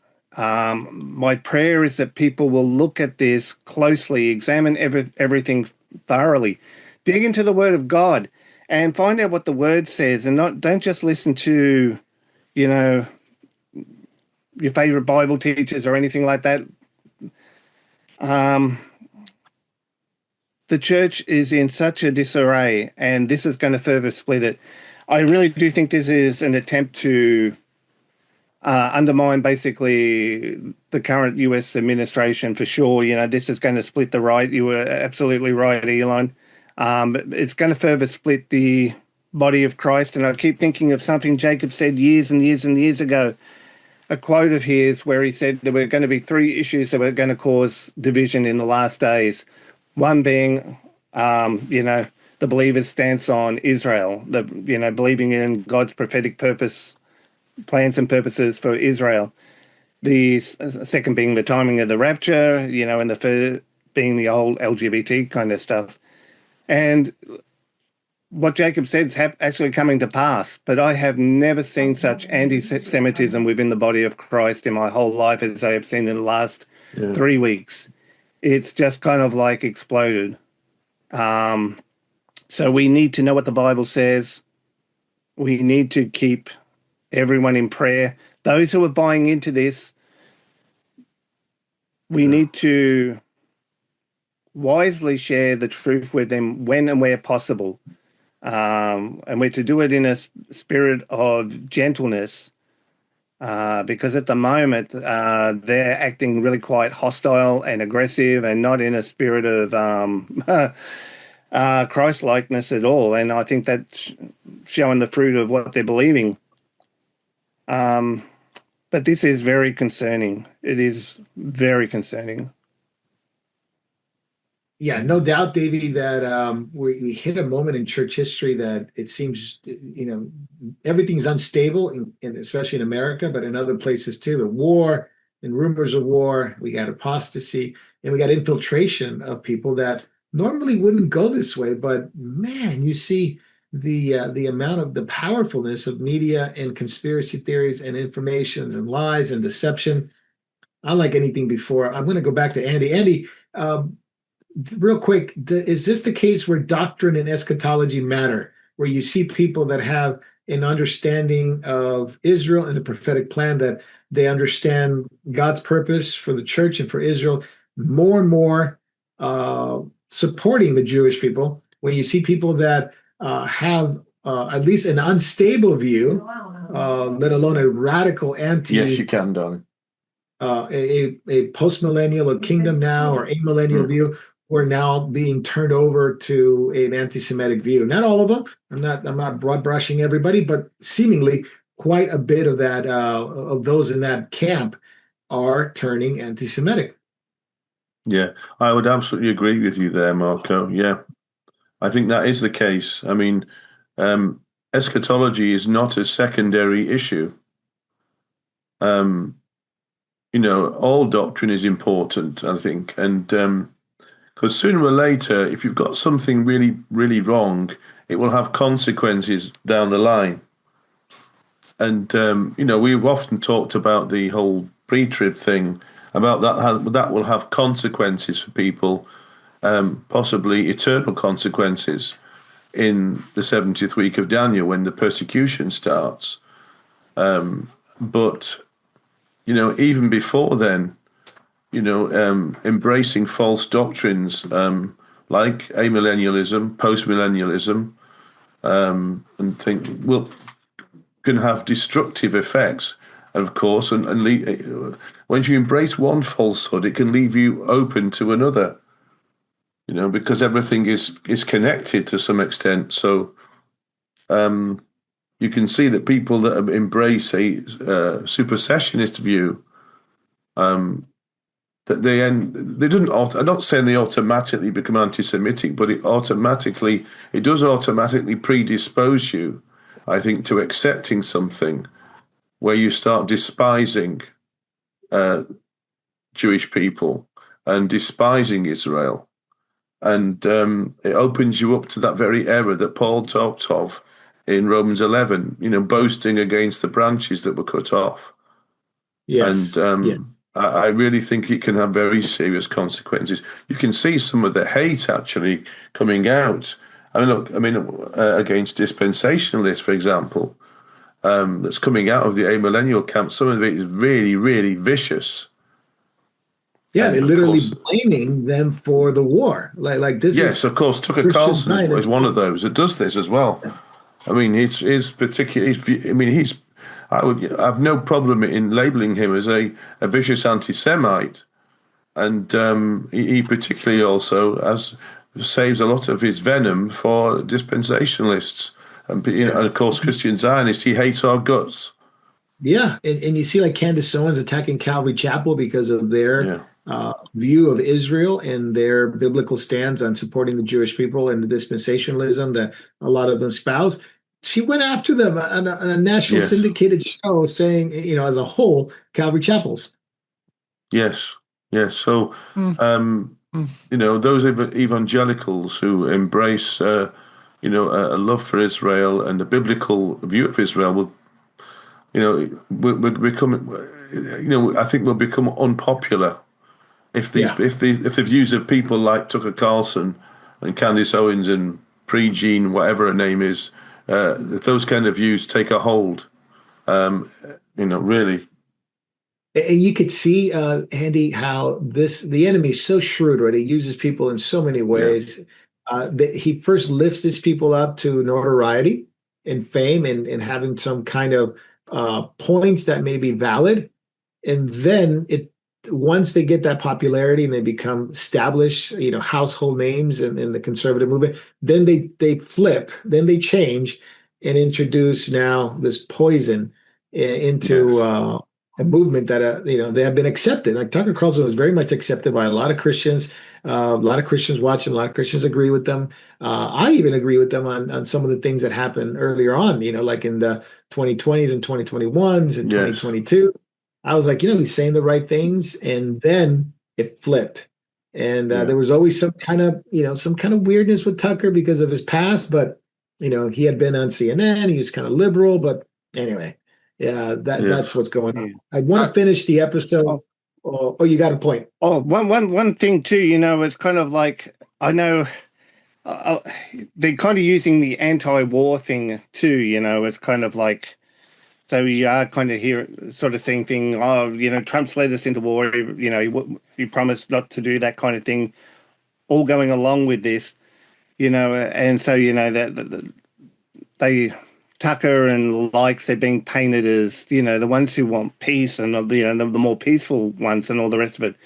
But don't think that Alexander Dugin was a peaceful guy, with the Ukraine war going on. He was going, kill. He was calling for, he's a warmonger. Alexander Dugin is a warmonger and a Satanist.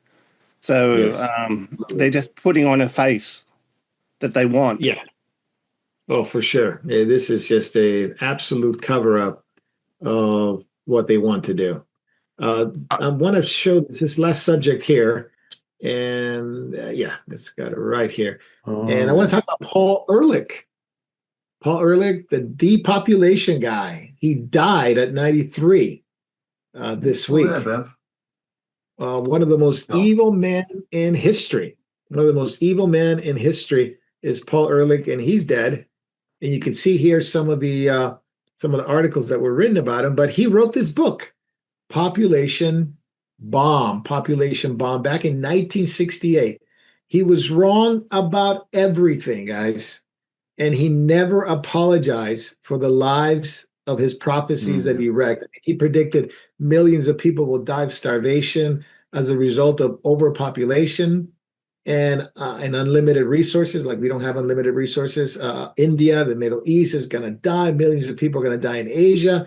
And this idea has had disastrous consequences for the West and for Asia. He's the one that led, in his prophecies, led to, obviously, the World Economic Forum. And by the way, Paul Ehrlich never admitted he was wrong, even after the 60s and 70s came and went and nothing happened. People didn't starve, and which was basically the centerpiece of his prophecies, that it was going to collapse the world. And guess who picked it up? This is the left's obsession with depopulation. It's at the center of their program.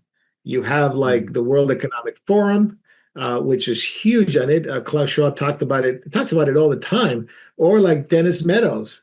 I don't have time to watch it to play the video, but he talks about what was it, Andy? Decimation of almost 7 billion people. He wants to take it down to like 1 billion people or less. Yes. He quite calmly talked about reducing the world's population by about 79% or something. Oh, absolute nutcase. These people are genocidal. They're absolutely crazy, evil. This guy is definitely from the devil, and perhaps. No book, and this is no exaggeration, no post-World War II book has had such dramatic, disastrous influence on policy. Like it went even beyond just people's views. It went into policy. It went into like USAID, because what they promoted was this idea that because there's population, a huge population, and there's going to be millions starving because of planetary limited resources, then they started promoting abortion. They started promoting money being transported to Africa and Asia for abortion, for sterilization. And the first sentence of the book is obviously interesting. It says, "The battle to feed all of humanity is over." That's how the book starts. The battle to feed all of humanity is over. And so the idea of like USA, the idea of this book, The Limits to Growth, the idea of Klaus Schwab, all have to do with the fact that they want to depopulate the world. No joke. This is no exaggeration. I mean, the insert in the book, it says, I think it's on the back. Sorry, it's on the back of the book. It reads like, while you were reading these words, 4 people will die of starvation, and yet 24 more babies will have been born. So he definitely had a thing against babies being born, because he kind of put this absurd quote that while you were reading, 4 people died and 24 people were born, 24 babies were born. And so he wanted to use the West power and influence. And by the way, the book rocketed to like the bestseller, and even penetrated popular shows and music in terms of triggering a number of urgent ideas in the West, including the false premise that in order to give women a proper place in society, well, they needed to have abortions. And this was promoted by the Club of Rome after the book was printed, right? And I think there was another book called The Predicament of Mankind. I think that was the Club of Rome promoted this idea. And guess what? That's 1968, that's 1970, 1973, abortion. 1973, abortion in the United States. Davey, when did abortion become legal in Australia? I don't know the year of that, but I would imagine it happened at some point in the 80s or 90s. I don't remember when. I looked up the date at one time, but I don't remember where the Western countries began to adopt abortion. But anyway, the 1971 was Klaus Schwab, by the way. The World Economic Forum was founded in 1971. So they always had these, and now you listen to their videos, and it's such a bizarre world where their central mission is to depopulate the world. It's just unbelievable. And we need to, the Klaus Schwab and the World Economic Forum says we need to reduce the population. I think it was Dennis Meadows. Andy, he talked about reducing the population by almost 80%. And the co-author of that book, a climate apocalypse book. I think I had it up here. Yeah, Limit Growth. It is unbelievable how much he has influenced out of one book, and false prophecies, by the way. They never came to pass. The 60s came, the 70s came, then 80s came, the 90s came and went, and none of it, what he said, happened, except for now you have Roe v. Wade entrenched in American society, women going to work and not wanting to get married or have children. That is the view that began in the 70s, and there were popular shows that promoted the idea of women not staying home, not taking care of the kids, but having a career over, not saying that it's wrong, but over having a family, that having a family would actually destroy your potential and things like that. And while that was happening, I think it was Henry Kissinger, another wonderful humanitarian, all in joke, that he came up with his perspective, and it's called NSSM 200, where he talked about the overpopulation, and it was part of the hysteria. And even Nixon called in for a global version of Roe v. Wade sent out to the whole world through Planned Parenthood. So we're not talking about some innocent guy here. We're talking about a real evil man. And then what you have later is it repackaged. It was repackaged into climate change now. A society, you remember Al Gore, The Inconvenient Truth? It was repackaged, and the nations panic, and everyone went along with it. Population started cutting back, and books and films started coming out about the climate change hysteria, which is still with us today. I mean, if there's one thing that I think every politician, left wing at least, and even right wing, talks about, is we have to take care of the climate. We have climate change. Then it was the one China policy in the 80s, one child policy in the 80s. That destroyed China forever. It destroyed Asia forever. It destroyed Japan. Jay, you can comment. Yeah. I mean, one thing this is not going to make me very popular, but I'm going to just say it anyway. The same camp that keeps pushing dates on the rapture, you know, when they get it wrong, they reset the date. That's exactly what Dr. Ehrlich does, okay? And the left, for that matter. Oh, well, a few more years. This was a warning for some time in the future, not specifics. It'll happen. It's just going to take a little bit more time. It's the same thing. They keep resetting the date until they become a prophet. That's not how prophecy or even good speculation works. Yeah. They literally, the end of the world is nigh because you're having a kid. What kind of nonsense is that? I did find out, Marco. I just looked it up. I knew we had abortion in the 70s, but it was actually earlier. South Australia was the first state to have any form of legalized abortion, and that was 1969. But you're right. He absolutely hated the idea of anyone having kids. I never read his book, but I did see the movie. I think it was called Zero Population Growth that came out in the early 70s. I remember seeing that in the mid 70s on a camping trip, believe it or not. One thing I do remember for that, and this is interesting, the governments of the world got together and they decided that no one was allowed to have a baby for 30 years. And if you did have a baby, you know, it was illegal to have a baby. So you were basically killed, and you were put in basically a suffocation machine, if I remember the film right. Wow. You know, it's not it's not coincidence, right? That the book came out in 68 and then Australia had abortion legalized in 1969. I mean, a lot of things came out from this book, like no fault divorce came after that because people didn't want to stay together and have children anymore, and it denigrated women because if you were a housewife, that was not a good thing, right? That's how people looked at it, and it's still to this day. Motherhood was revered at one time, and it's been denigrated everywhere now. And the message, the cultural message is, abortion equals sexual liberation. That is the message that young girls hear today. Abortion is sexual liberation. And as one of the worst presidents the U.S. ever had, Obama, when he talked about if his daughters got pregnant, what will happen? He says, I don't want my daughters to be punished with a baby. Punishment. Like if there was a baby. Punishment. Punishment. Not a blessing. Not a blessing, which God calls it. Right? Yeah, not a maturity thing, but a punishment. Yeah, like it's a prison sentence to have a kid. Just wicked, evil man Obama is.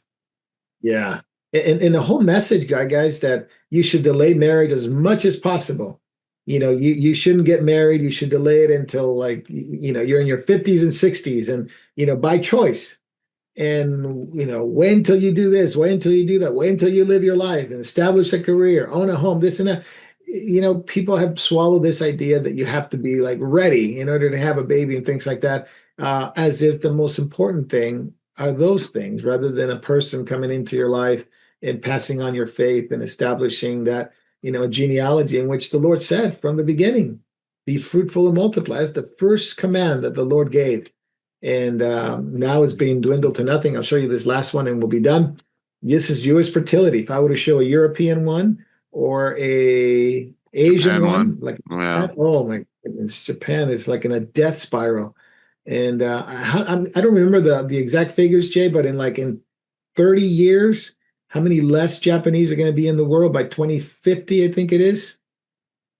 I'd say quite probably a third, if not a fourth. Yeah, it's right now. I think the population of Japan is 120 million. Correct me if I'm wrong, but and I think it's going to be under 100 million at some point in the next 30 years.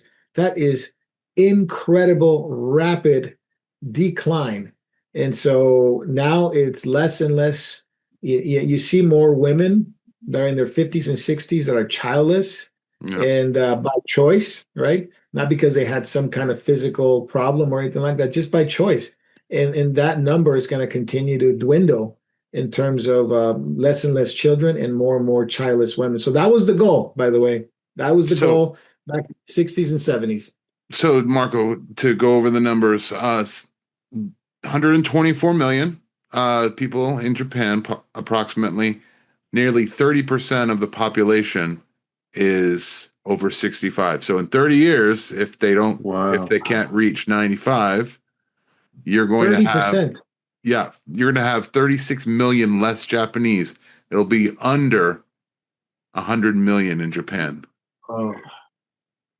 In 30 years. So within my lifetime. Yeah. I actually think that'll increase exponentially too, especially when you've got people marrying their AI and stuff like that now. And that's going to rise. So I think that'll kind of, as you see more of that happening too, this is only going to increase more or decrease more. 1.2 birth rate in Japan currently. 1.2. And you need to be at least 2 to break even. It's 1.2 to break even. And in Europe is the same. The UK is the same, 1.4, 1.6, I think it was continental Europe. I guess the only ones that are not listening to that is the Muslim world. Yeah. Muslim world, it's like 8 to 10 kids. I forget. What is it in England, Elon? Is it 8 average? Oh, goodness me. I'm not entirely sure. Because they're all on the dole, right? They're all on the dole. Oh, so yeah. I mean, you can. I mean, it's certainly high. I think the average is above 5 or 6. I think. And yes, you're right. And you can have a Muslim man, and he might have multiple wives. 2.5 to 3.5, according to what I found just now. 2.5 to 3.5, but these are 2024 study, and it's overall British reproduction is 1.4 per woman. The estimates for Muslims in the UK is 2.5 to 3.5. It varies per study, though. Yeah. Yes. I guess the other ones would have been Orthodox Jews, right, Elon? Yeah, on the whole, yes, they tend to have larger families, but particularly so here in Israel. Yeah. The ultra-Orthodox birth rate and the religious birth rate has outstripped the Muslim birth rate here. Wow. So that seems to be the only populations. And Africa, by the way, I think it's one country in Africa. I don't want to say Zambia, Tanzania, I forget which one it is. I think it's the highest birth rate in the world. So, the influence of the Christian faith in Africa has, at least in some countries, did not, prevented Ehrlich's in USAID to go in there and abort their kids. And even when Hillary Clinton wanted to send aid to Nigeria and Kenya, and they said, well, you have to adopt LGBT and abortion. And they said, keep your millions. We don't want them. At the loss of so much infrastructure and millions of dollars, they wanted to keep their kids. So God blessed them. And but man, it has really ravished the West. It has really ravished the West for sure. So I'm going to finish there, and we can go backstage. If you have questions for Andy, for Jay, for Davey, for myself, please send them in if not already. And we'll see you guys in just a few minutes.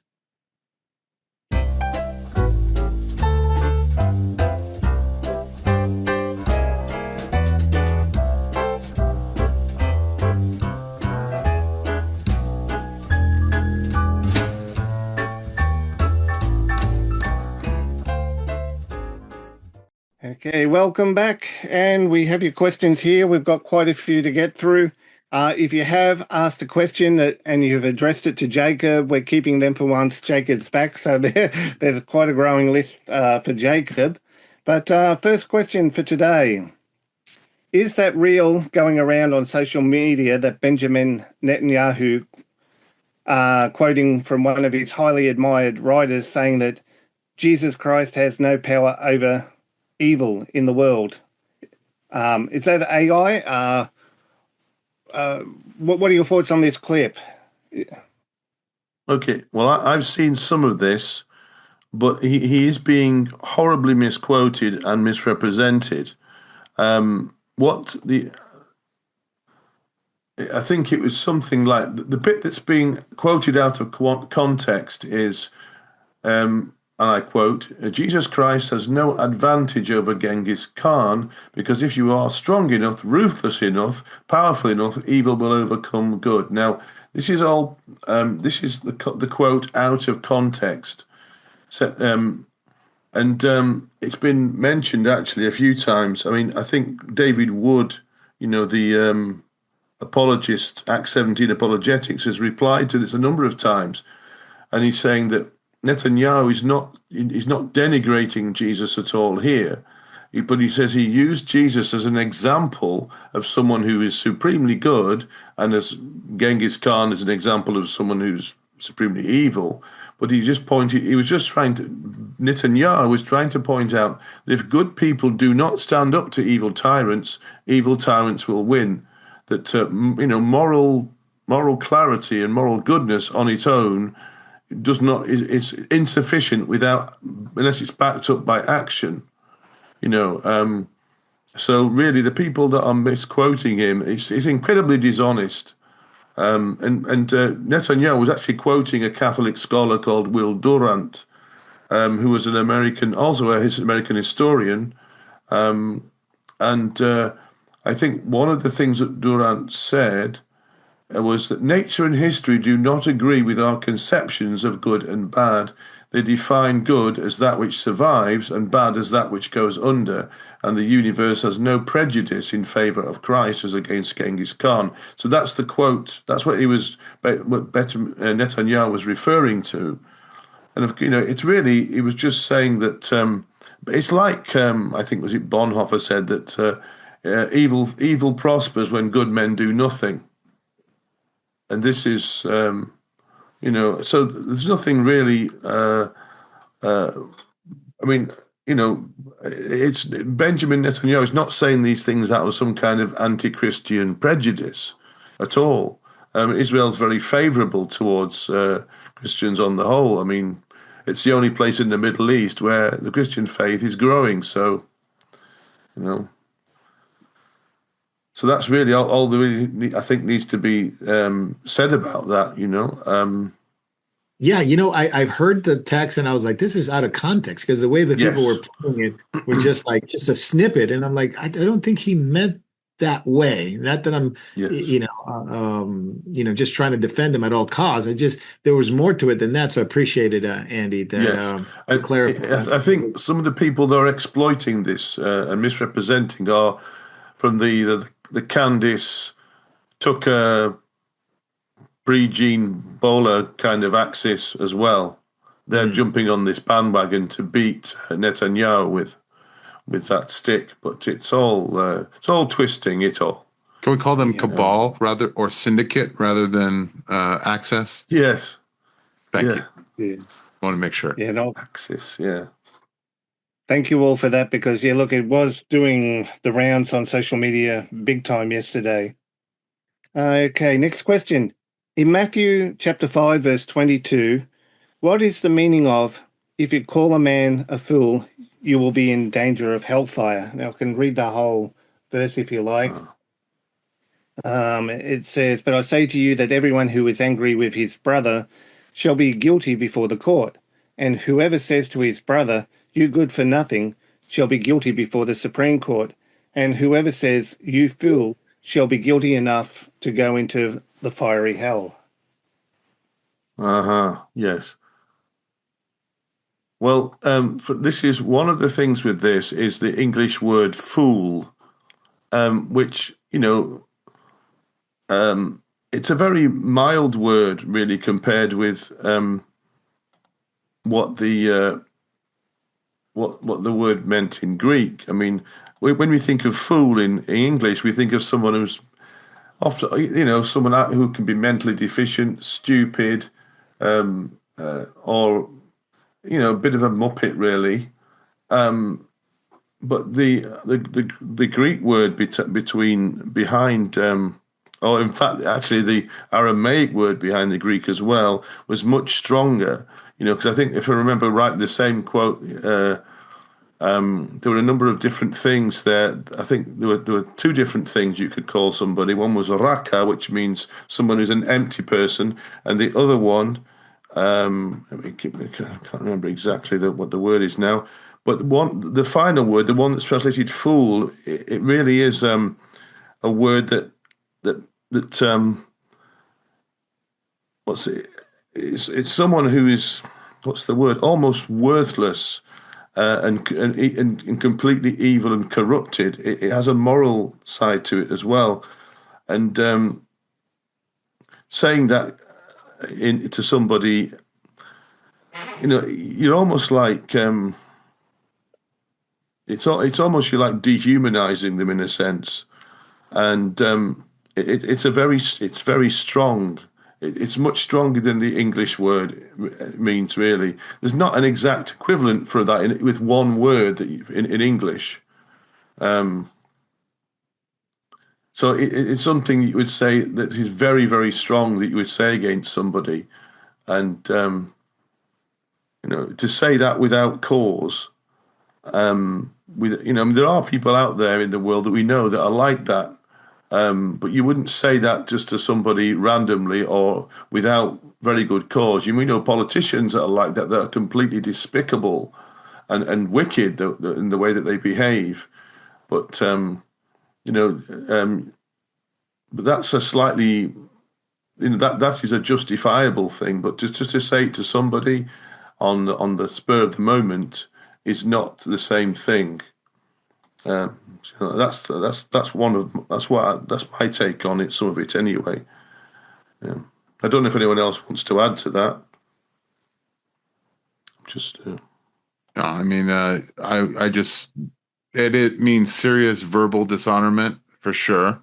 So the connotation is like you say, Elon. And I think a lot of people use the fool to justify, well, you can't say anything bad about anybody. That's yes. That they take that verse to basically justify, how dare you use such language? That's very unchristian of you to call someone that.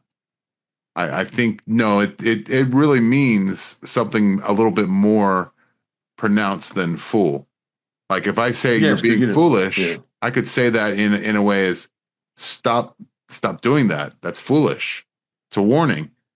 While as calling the person worthless, empty-headed, which is kind of the original meaning, it has a much deeper connotation. You're below me. You're beneath me. I shouldn't even have to have anything to do with you, is a closer approximation. And of course, you've got Jesus also referring to some people as fools. Correct. But obviously, in the context he's using that, he's that's the justifiable sense of it. But I think the Matthew 5 thing was much more about using it in an improper context.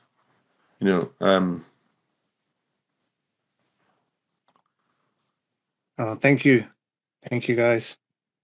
Okay, this one's for Jay. Jay, where in the Bible do you find most of your musical inspiration comes from? I mean, if I'm being honest, it's everywhere.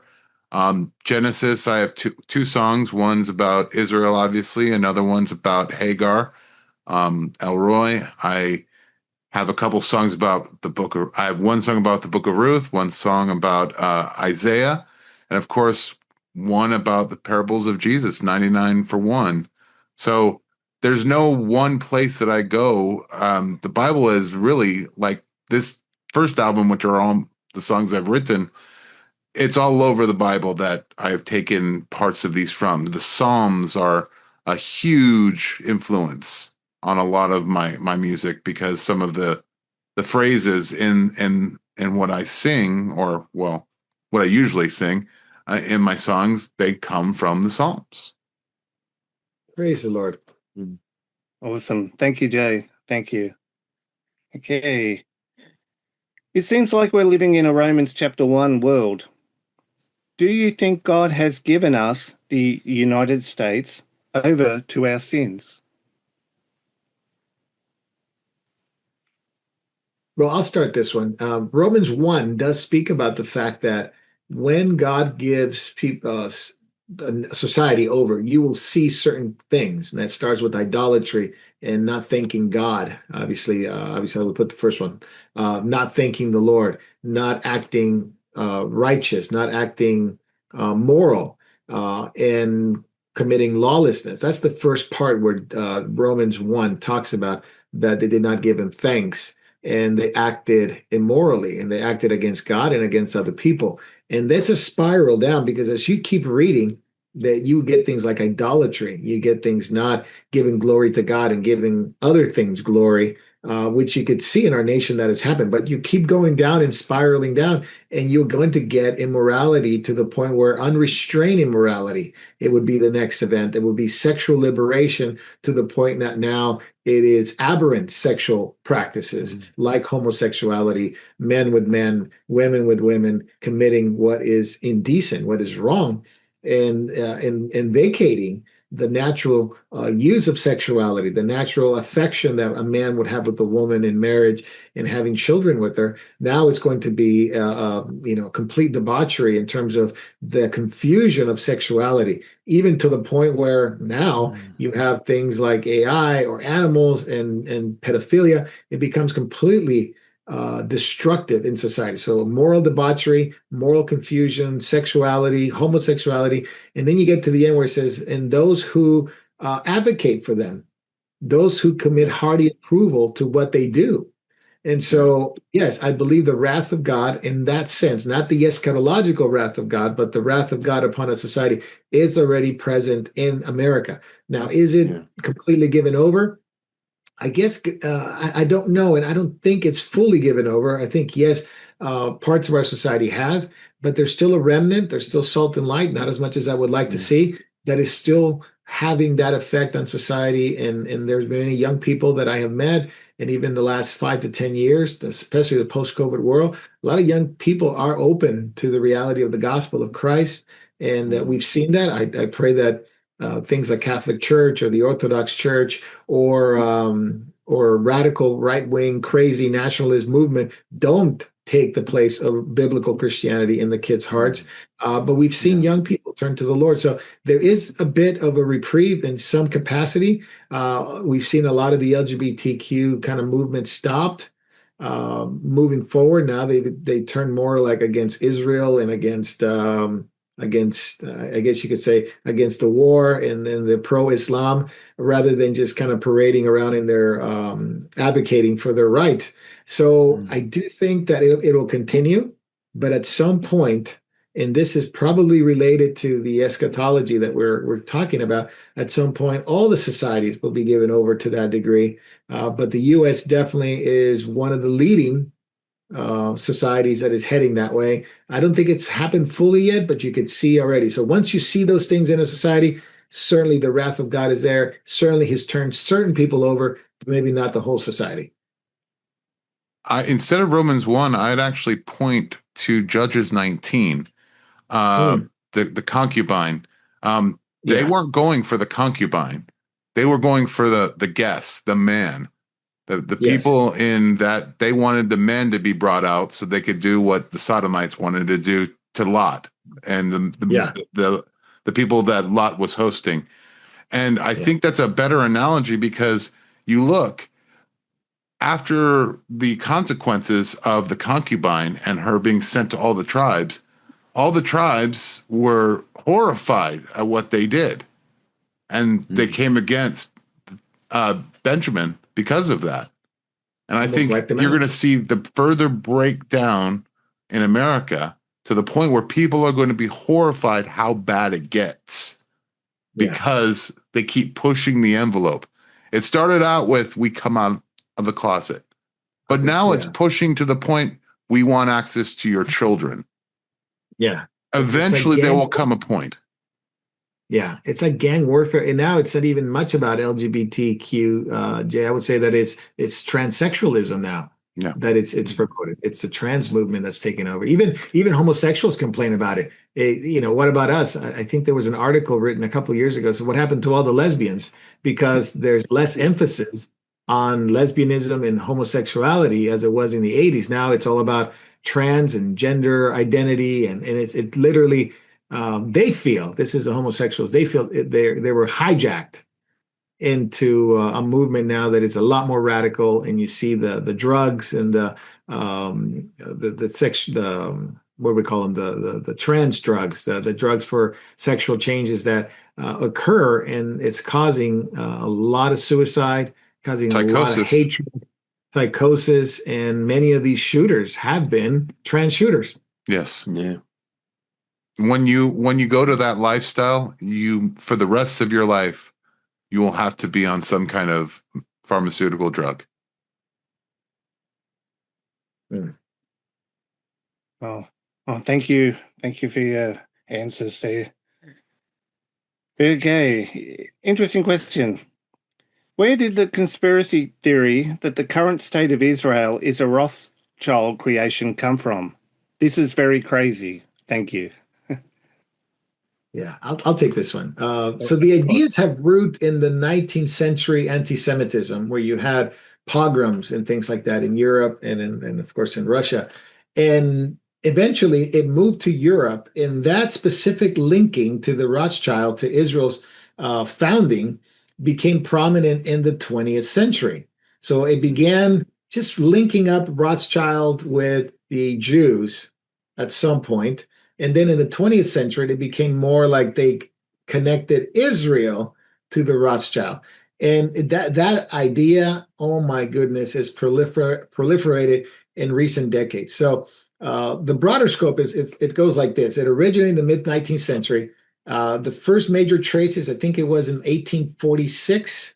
It was popular by a man named George Derenville, I think it was. He was a French guy. And basically, he didn't like the Rothschild because they supported the war between France and England. And it was about falsely claiming that the Rothschilds profited massively, especially Nathan Rothschild, profited massively from the Waterloo outcome, the Battle of Waterloo. So this was fabricated completely, and it widely was spread around Europe, establishing this idea that the Rothschilds were sort of like a symbol to Jewish financial manipulation and secret influence and the war and all the stuff that you hear today. That was back then. So the specific thing that they're pinning on Rothschild now regarding Israel's creation, it draws, actually, this is the crazy thing, it actually draws from historical facts, but just like many things, historical facts are twisted and exaggerated and distorted. So this is what happened. So some of the Rothschild family, including like Baron Edmund James and things like that in the late 19th century, he was a philanthropist. He supported a lot of things in terms of you would call today humanitarian work. And he supported literally the early Zionist settlements in what they call Palestine back then, is Israel, funding like agriculture colonies like Rishon, I think it was called Rishon LeZion. And Rishon LeZion, yeah. Yeah, and Zikaron Yaakov. And these were just basically Jewish immigrants that were going into the land and planting. And he was a philanthropist. And he says, well, these people are going to starve unless we do something about it. And so he began to help them and develop the land for agricultural reasons. It wasn't a scheme to create a state. Nobody even talked about the state at that point. It was just simply Jewish immigrants who were going to starve in swampland because largely the Turks had destroyed that land. And it was just a basic way to get agriculture back in that land. Now, fast forward to the Balfour Declaration. It was Britain's pledge to support a national home for the Jewish people in the land. And guess what? It was addressed to Lionel Walter Rothschild. It was just, I think it was the second Baron Rothschild. And he was a prominent British Zionist leader, right? He wanted it. He wanted it to happen. And it was sent to him symbolically, although he wasn't involved too much, but he just supported it. And he was a representative symbolically of the Jews and the Zionist movement. Like people like Chaim Weizmann really appreciated the work that they had done in helping the Zionist movement. So this theory is widely regarded by historians as completely baseless, rooted in anti-Semitism going back to Europe in the 1800s. So Israel's establishment in 1948 actually resulted from, number one, God's plan. It was, you got to think, God overall plan. and the eschatology of the day. But it was also rooted on Zionist movements. God used the Zionist movement grassroots in order to create this fervor to bring Jews, a lot of them very poor, a lot of them from the pogroms in Europe, to Israel to plant and be farmers. There was a nation of farmers.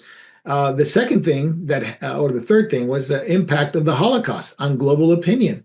People, for the first time, had compassion on global Jewry to come back and have a land because they had been decimated. 6-7 million Jews have been killed in World War II, specifically in the Holocaust. Fourthly, was the British mandate. The British mandate in politics. The British had controlled that area after World War I. They started partitioning it, and the UN came in 1948. And after the war, they began to partition all that land. And one of those things that got allowed, and this is again the hand of God, was the fact that Russia voted for a socialist communist state to be in the Middle East. They couldn't care less. They didn't like Jews anyway. But because the Jews that went into the land were primarily farmers who had come from socialist countries, they felt that it was important, the Soviet Union, to have a communist socialist state. The U.S. voted for it. Truman voted for it. And that's how the state became in 1948 after the war. So while the Rothschild individually contributed philanthropically, you would say, and like many supporters of Zionism, there is no evidence at all whatsoever that they have some kind of mastermind control of the state. That idea, unfortunately, persists today largely through internet, memes, videos, Candace Owens, Nick Fuentes, Tucker Carlson, and literally they cherry pick fabricated connections after blending, old ideas with current events. That's really all it is. Hopefully that helps. And you could see how Tucker Carlson, Elon this week took, what was that, British Nazi Mosley? Oswald Mosley, yeah. Oswald Mosley made him into a hero, that Churchill was against him and he imprisoned, well, not even understanding who Mosley was and what he did. And what Churchill did to him was to keep, Nazis away from England, but he didn't even imprison him that long, considering his crimes and considering his hatred toward toward the British society. So anyway, hopefully that helps. Yeah, thank you, Marco. Excellent answer, and there's been some thank yous in the chat for answering that too. Praise the Lord. Okay, the next question is dealing with Ezekiel chapter 38, verses 5 and 6. That's Andy's favorite chapter, by the way. Yes, I know. His favorite chapter of all time. Praise awesome. God. Let me just go there. I'll just get the, yeah. let's have a look. It may be a good thing this was carried over from the last couple of weeks then. So waiting for Andy. 5 through what? 5 to 6, where it basically says, Persia, Ethiopia, and put with them, all of them with shield and helmet, Gomer with all its troop, Beth Togarmah from the remote parts of the north with all its troop, many peoples with you. And the question is, please explain why the Bible teaches that Iran opposes Israel in the last days, considering over 1 million Iranians and counting are denouncing Islam. Right. I think there's a certain presupposition here, which is behind this. And that presupposition is, obviously, is that this occurs before the Lord returns. However, Ezekiel, look, this is my opinion on this. Of course, I'm just giving my opinion. But this is, of course, the Gog and Magog war. But really, the how you view this, whether you think of this as Islamic, is if you are thinking that this occurs before the Lord returns, I would say that the book of Revelation tells us explicitly when Gog and Magog attack Jerusalem, and that is after the end of the millennium. So I would not see this as having anything to do with Islam or whatever. I would see this as happening at the very end of the millennium, when Satan is released to deceive the nations once more. So that's the way I would look at this. Because if you look through all of this, you see there's certain things that come out here. One is that after Gog and Magog, Gog and Magog are destroyed, it says the Lord's name will never be profaned ever again. Well, the fact is, if this happens, just one thing, if this happens before the Lord returns, or before the 70th week of Daniel, as some people claim, then the 70th week of Daniel, particularly the abomination of desolation, has the most, it's when the Lord's name will be blasphemed like never before in history. So there's a problem with putting this just on that one thing alone before the Lord returns. I think this is, that's the way I would see this anyway. There are other reasons why I would, see this as being after the millennium, but that's just one of them. Thank you. Did anyone else want to comment? No? Cool.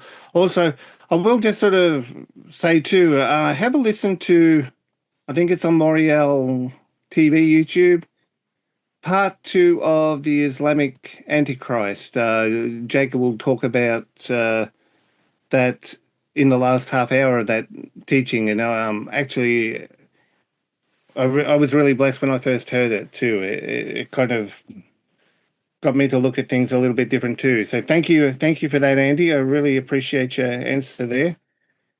Okay, just a couple of more questions. Okay, what is going on with this Pope? Is he deluded by his own status? He reminds me of the cardinal that helped Hitler. Oh, yeah. How dare you? Sorry. Channeling my inner Greta. You're in the Greta, yeah. I know that normally within the papacy and the Vatican, they're very anti-Israel and very deluded in their own status, but I'm not sure. Is he talking about overall, or did he just recently do something pretty gnarly? Oh, I think this was from a couple of weeks ago. Okay. So I'm trying to think what he was doing back then. I know he's done a couple of things in the last week or so, but I can't remember. Take my mind that far back. Yeah, I mean, if he is acting in an anti-Semitic way, like overly, it would remind me of those who helped Hitler during World War II. I'm just not sure what he did. I guess I will need more information, but traditionally, yes, they are like that. They are very much, popes have this anti-Semitic biases, and unfortunately, it has shown over the centuries, and more or less in a grievous way, sometimes not as much, sometimes not overt, but definitely in the 1940s, the Pope that was serving, I think he was called Hitler's Pope. Some people try to defend him, saying he was just trying to save people, but I think there's enough evidence to say that he definitely acted on behalf of Nazism. And of course, Italy was pretty much in line with fascism at the time with Mussolini. So if there's more information, I would love to know. But yes, traditionally, popes are like that. I think we got the question around about the time when the war, in Iran first started, and I think he made the state basically calling for peace, and he was also seen pretty supportive of the Iranian regime in his comments from memory. Well, from what I remember, in the 1970s, when they had the Vatican II meeting, and obviously they published at Vatican II, they were very, very idealistically close to Islam. They were favorable of Islam. And there are some Catholics, even some Catholic priests, who see a lot of connections with Islam. Islam does the same thing too, because Islam talks about in the Quran about Mary, the mother of Jesus. They see the Catholics sort of in a bizarre way adoring her. They see Fatima, which was basically the daughter of Muhammad, and there is a Fatima apparition within the Catholic Church of Mary. They see a lot of connections to that. The popes since then have been very close in line with this idea of Islam, and they have been promoted the idea of Chrislam. They have promoted, it wasn't just Rick Warren, but it was also supported by the Vatican. And you could see that they hardly ever criticize the Muslim attacks on Christians. Sometimes they do, very rarely do they. But most of the time they whitewash it. And even when the Pope goes to the Middle East, which he's visited, even Francis, the late Pope, they are very hush-hush about what's going on within the massacre of Christians in Africa or in the Middle East. They don't mention it, but they do mention the fact that the Jews are warmongers. They attack Muslims. They are an impediment to peace. So they've always taken this stance, especially the last, I would say, 3 or 4 popes, 1, 2, 3, 4. Yeah, that's 4 popes that they've taken this stance of pro-Islam, more or less generous to Islam, and very anti-Israel, very much against the state of Israel. Thank you. Okay, 2 more questions today. Okay. Isn't Zionism and the idea of supporting Israel to obtain a blessing founded in Cyrus Schofield's study Bible? No. Yeah. Yes. No. Yeah. It's founded in the Bible. Agree. Exactly. I would have gone straight to Genesis 12. Yep. I mean, you can go all throughout the Bible, from the Old Testament to the New Testament to the minor prophets. It's always there. It's always there. And furthermore, as I responded to him on the chat, Jesus himself is coming to rule from Jerusalem. So it seems that God is the architect of bringing the people of Israel back to the land. That might, I mean, I dare say it, he might be a Zionist. Oh my. Yeah. Well, that whole area behind you, Jay, it's one day going to be the largest mountain in the world. It's going to be above all hills, and it's going to be the place where Jesus will rule and reign from Mount Zion. By the way, get rid of that. Yeah, yes, he surely can. You know, it's interesting, and I was gonna bring it up during the thing, but can you imagine if, I mean, it fell really close. One of the missiles from Iran actually fell pretty close to that area. Could you imagine if, I remember in the 90s, it happened with Saddam Hussein. In the early 2000s, it happened with the war with Iraq. That it nearly hit one of those Muslim structures, including they were concerned about the Dome of the Rock at one point being hit by an Iraqi missile.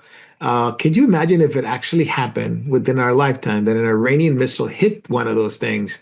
It would be an outrage. They'd probably blame the Jews for that. They'd probably say it was a Jewish conspiracy, a white flag. There is like that. no way that any Arab nation would ever be blamed for a missile that fell on the dome. It would automatically become the some Rothstein inspired conspiracy did a planned demolition of the dome and then used a firework like a Roman candle to pretend it was a missile. Oh, this is AI. It'd be like a 9/11 thing. Yeah, it'd be like a 9/11 thing. It'd be really bad.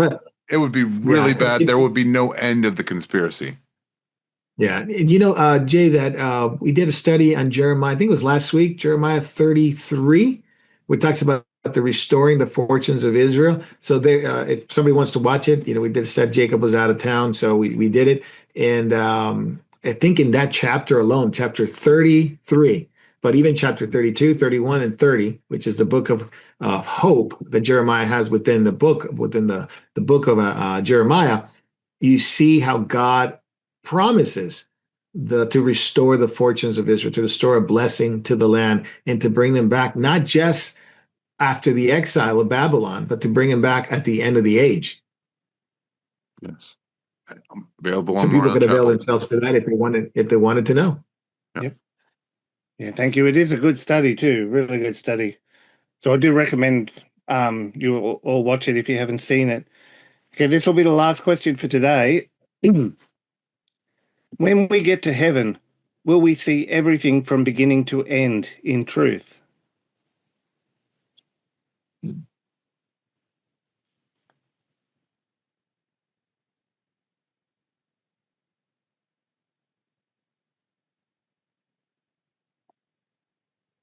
Oh, sorry, I just. You want to take that one? I mean, I have my answers, but I'm not completely sure it's the way the word, the way the question is stated. I don't know if I would state it like that.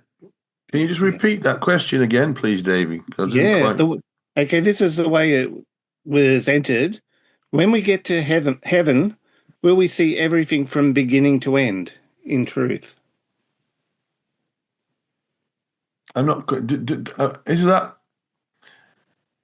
Are we talking then about looking back through history and seeing things from God's perspective? You know, all the events of our lives and seeing them from His perspective. I mean, is that what He means from beginning to end? But He does say that you know, when we see Him, you know, we shall see, you know, we shall see Him as He is. And I do believe, actually, you know, we may look back on our lives and see God's hand in that, and see even situations that were confusing to us at the time. I think we'll have a completely different perspective on many of them, and we see them in their fullness, you know. So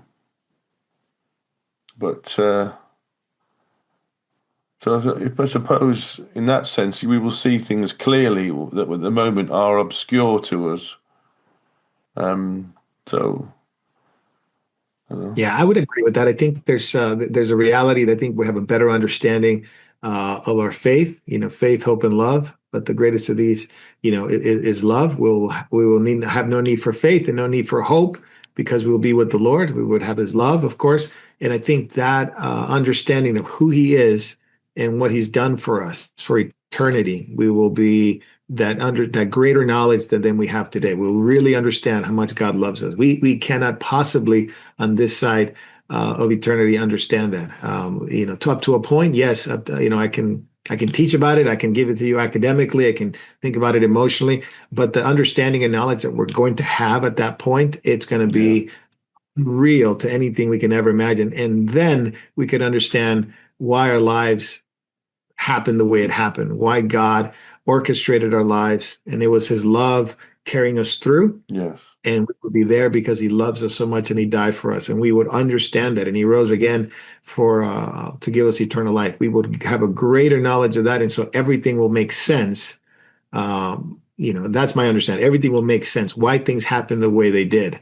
Yes. And it was always the God who loves us and cares for us and died for us, that brought us to that point in eternity.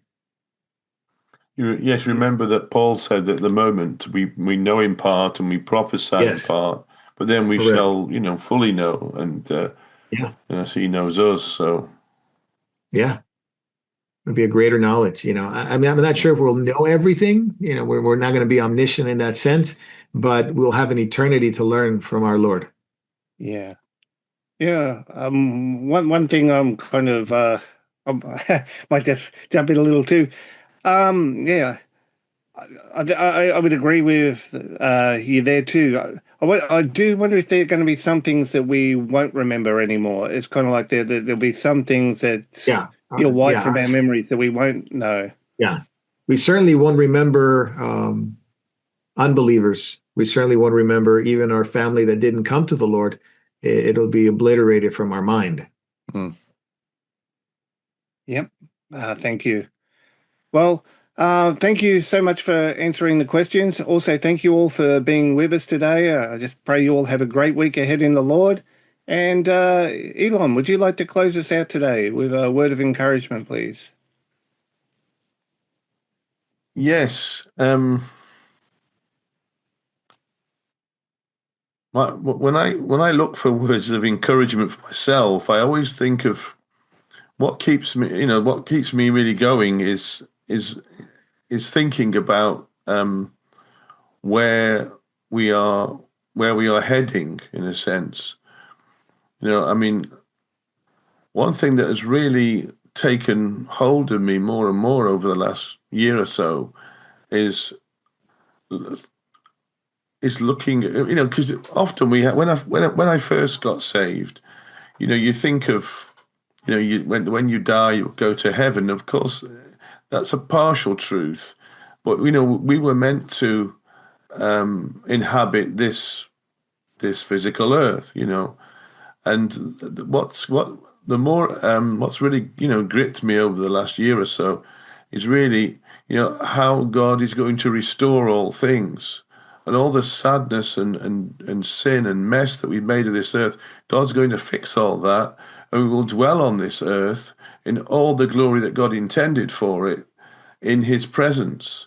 And just the thought of that is, and being part of the heavenly, the Jerusalem that comes down from heaven, and the thought of being constantly in God's presence and being, and it's going to be, it excites me so much, and I find it very, very encouraging that we're not going to be sat on a cloud with a harp, but we'll be working and with the Lord, and our whole lives will be,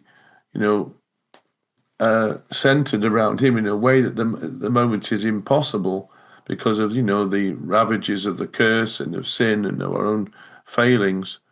So that's what keeps me going, and I find very encouraging. So I hope that it encourages others as well.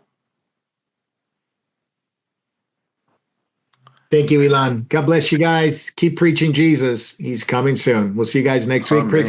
Please pray for Jacob as he continues his South African tour, and for Pierre as well. So God bless you guys. Thank you, Jay. Thank you, Elon. Thank you, Davey. And we'll see you guys next week.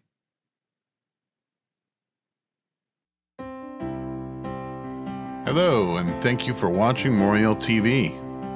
There are so many things that are happening at Moriel Ministries worldwide, from the Philippines to Japan, to India to Africa, and back to Europe and the United States. So many of our brothers and sisters are spreading the good news of Jesus Christ to this lost world. We are so thankful for your prayers. God has been faithful and has blessed us in so many ways. If you'd like to partner with our efforts abroad and at home, please take a moment to click the link in the description and help us as the Lord leads you. Thank you very much, and God bless.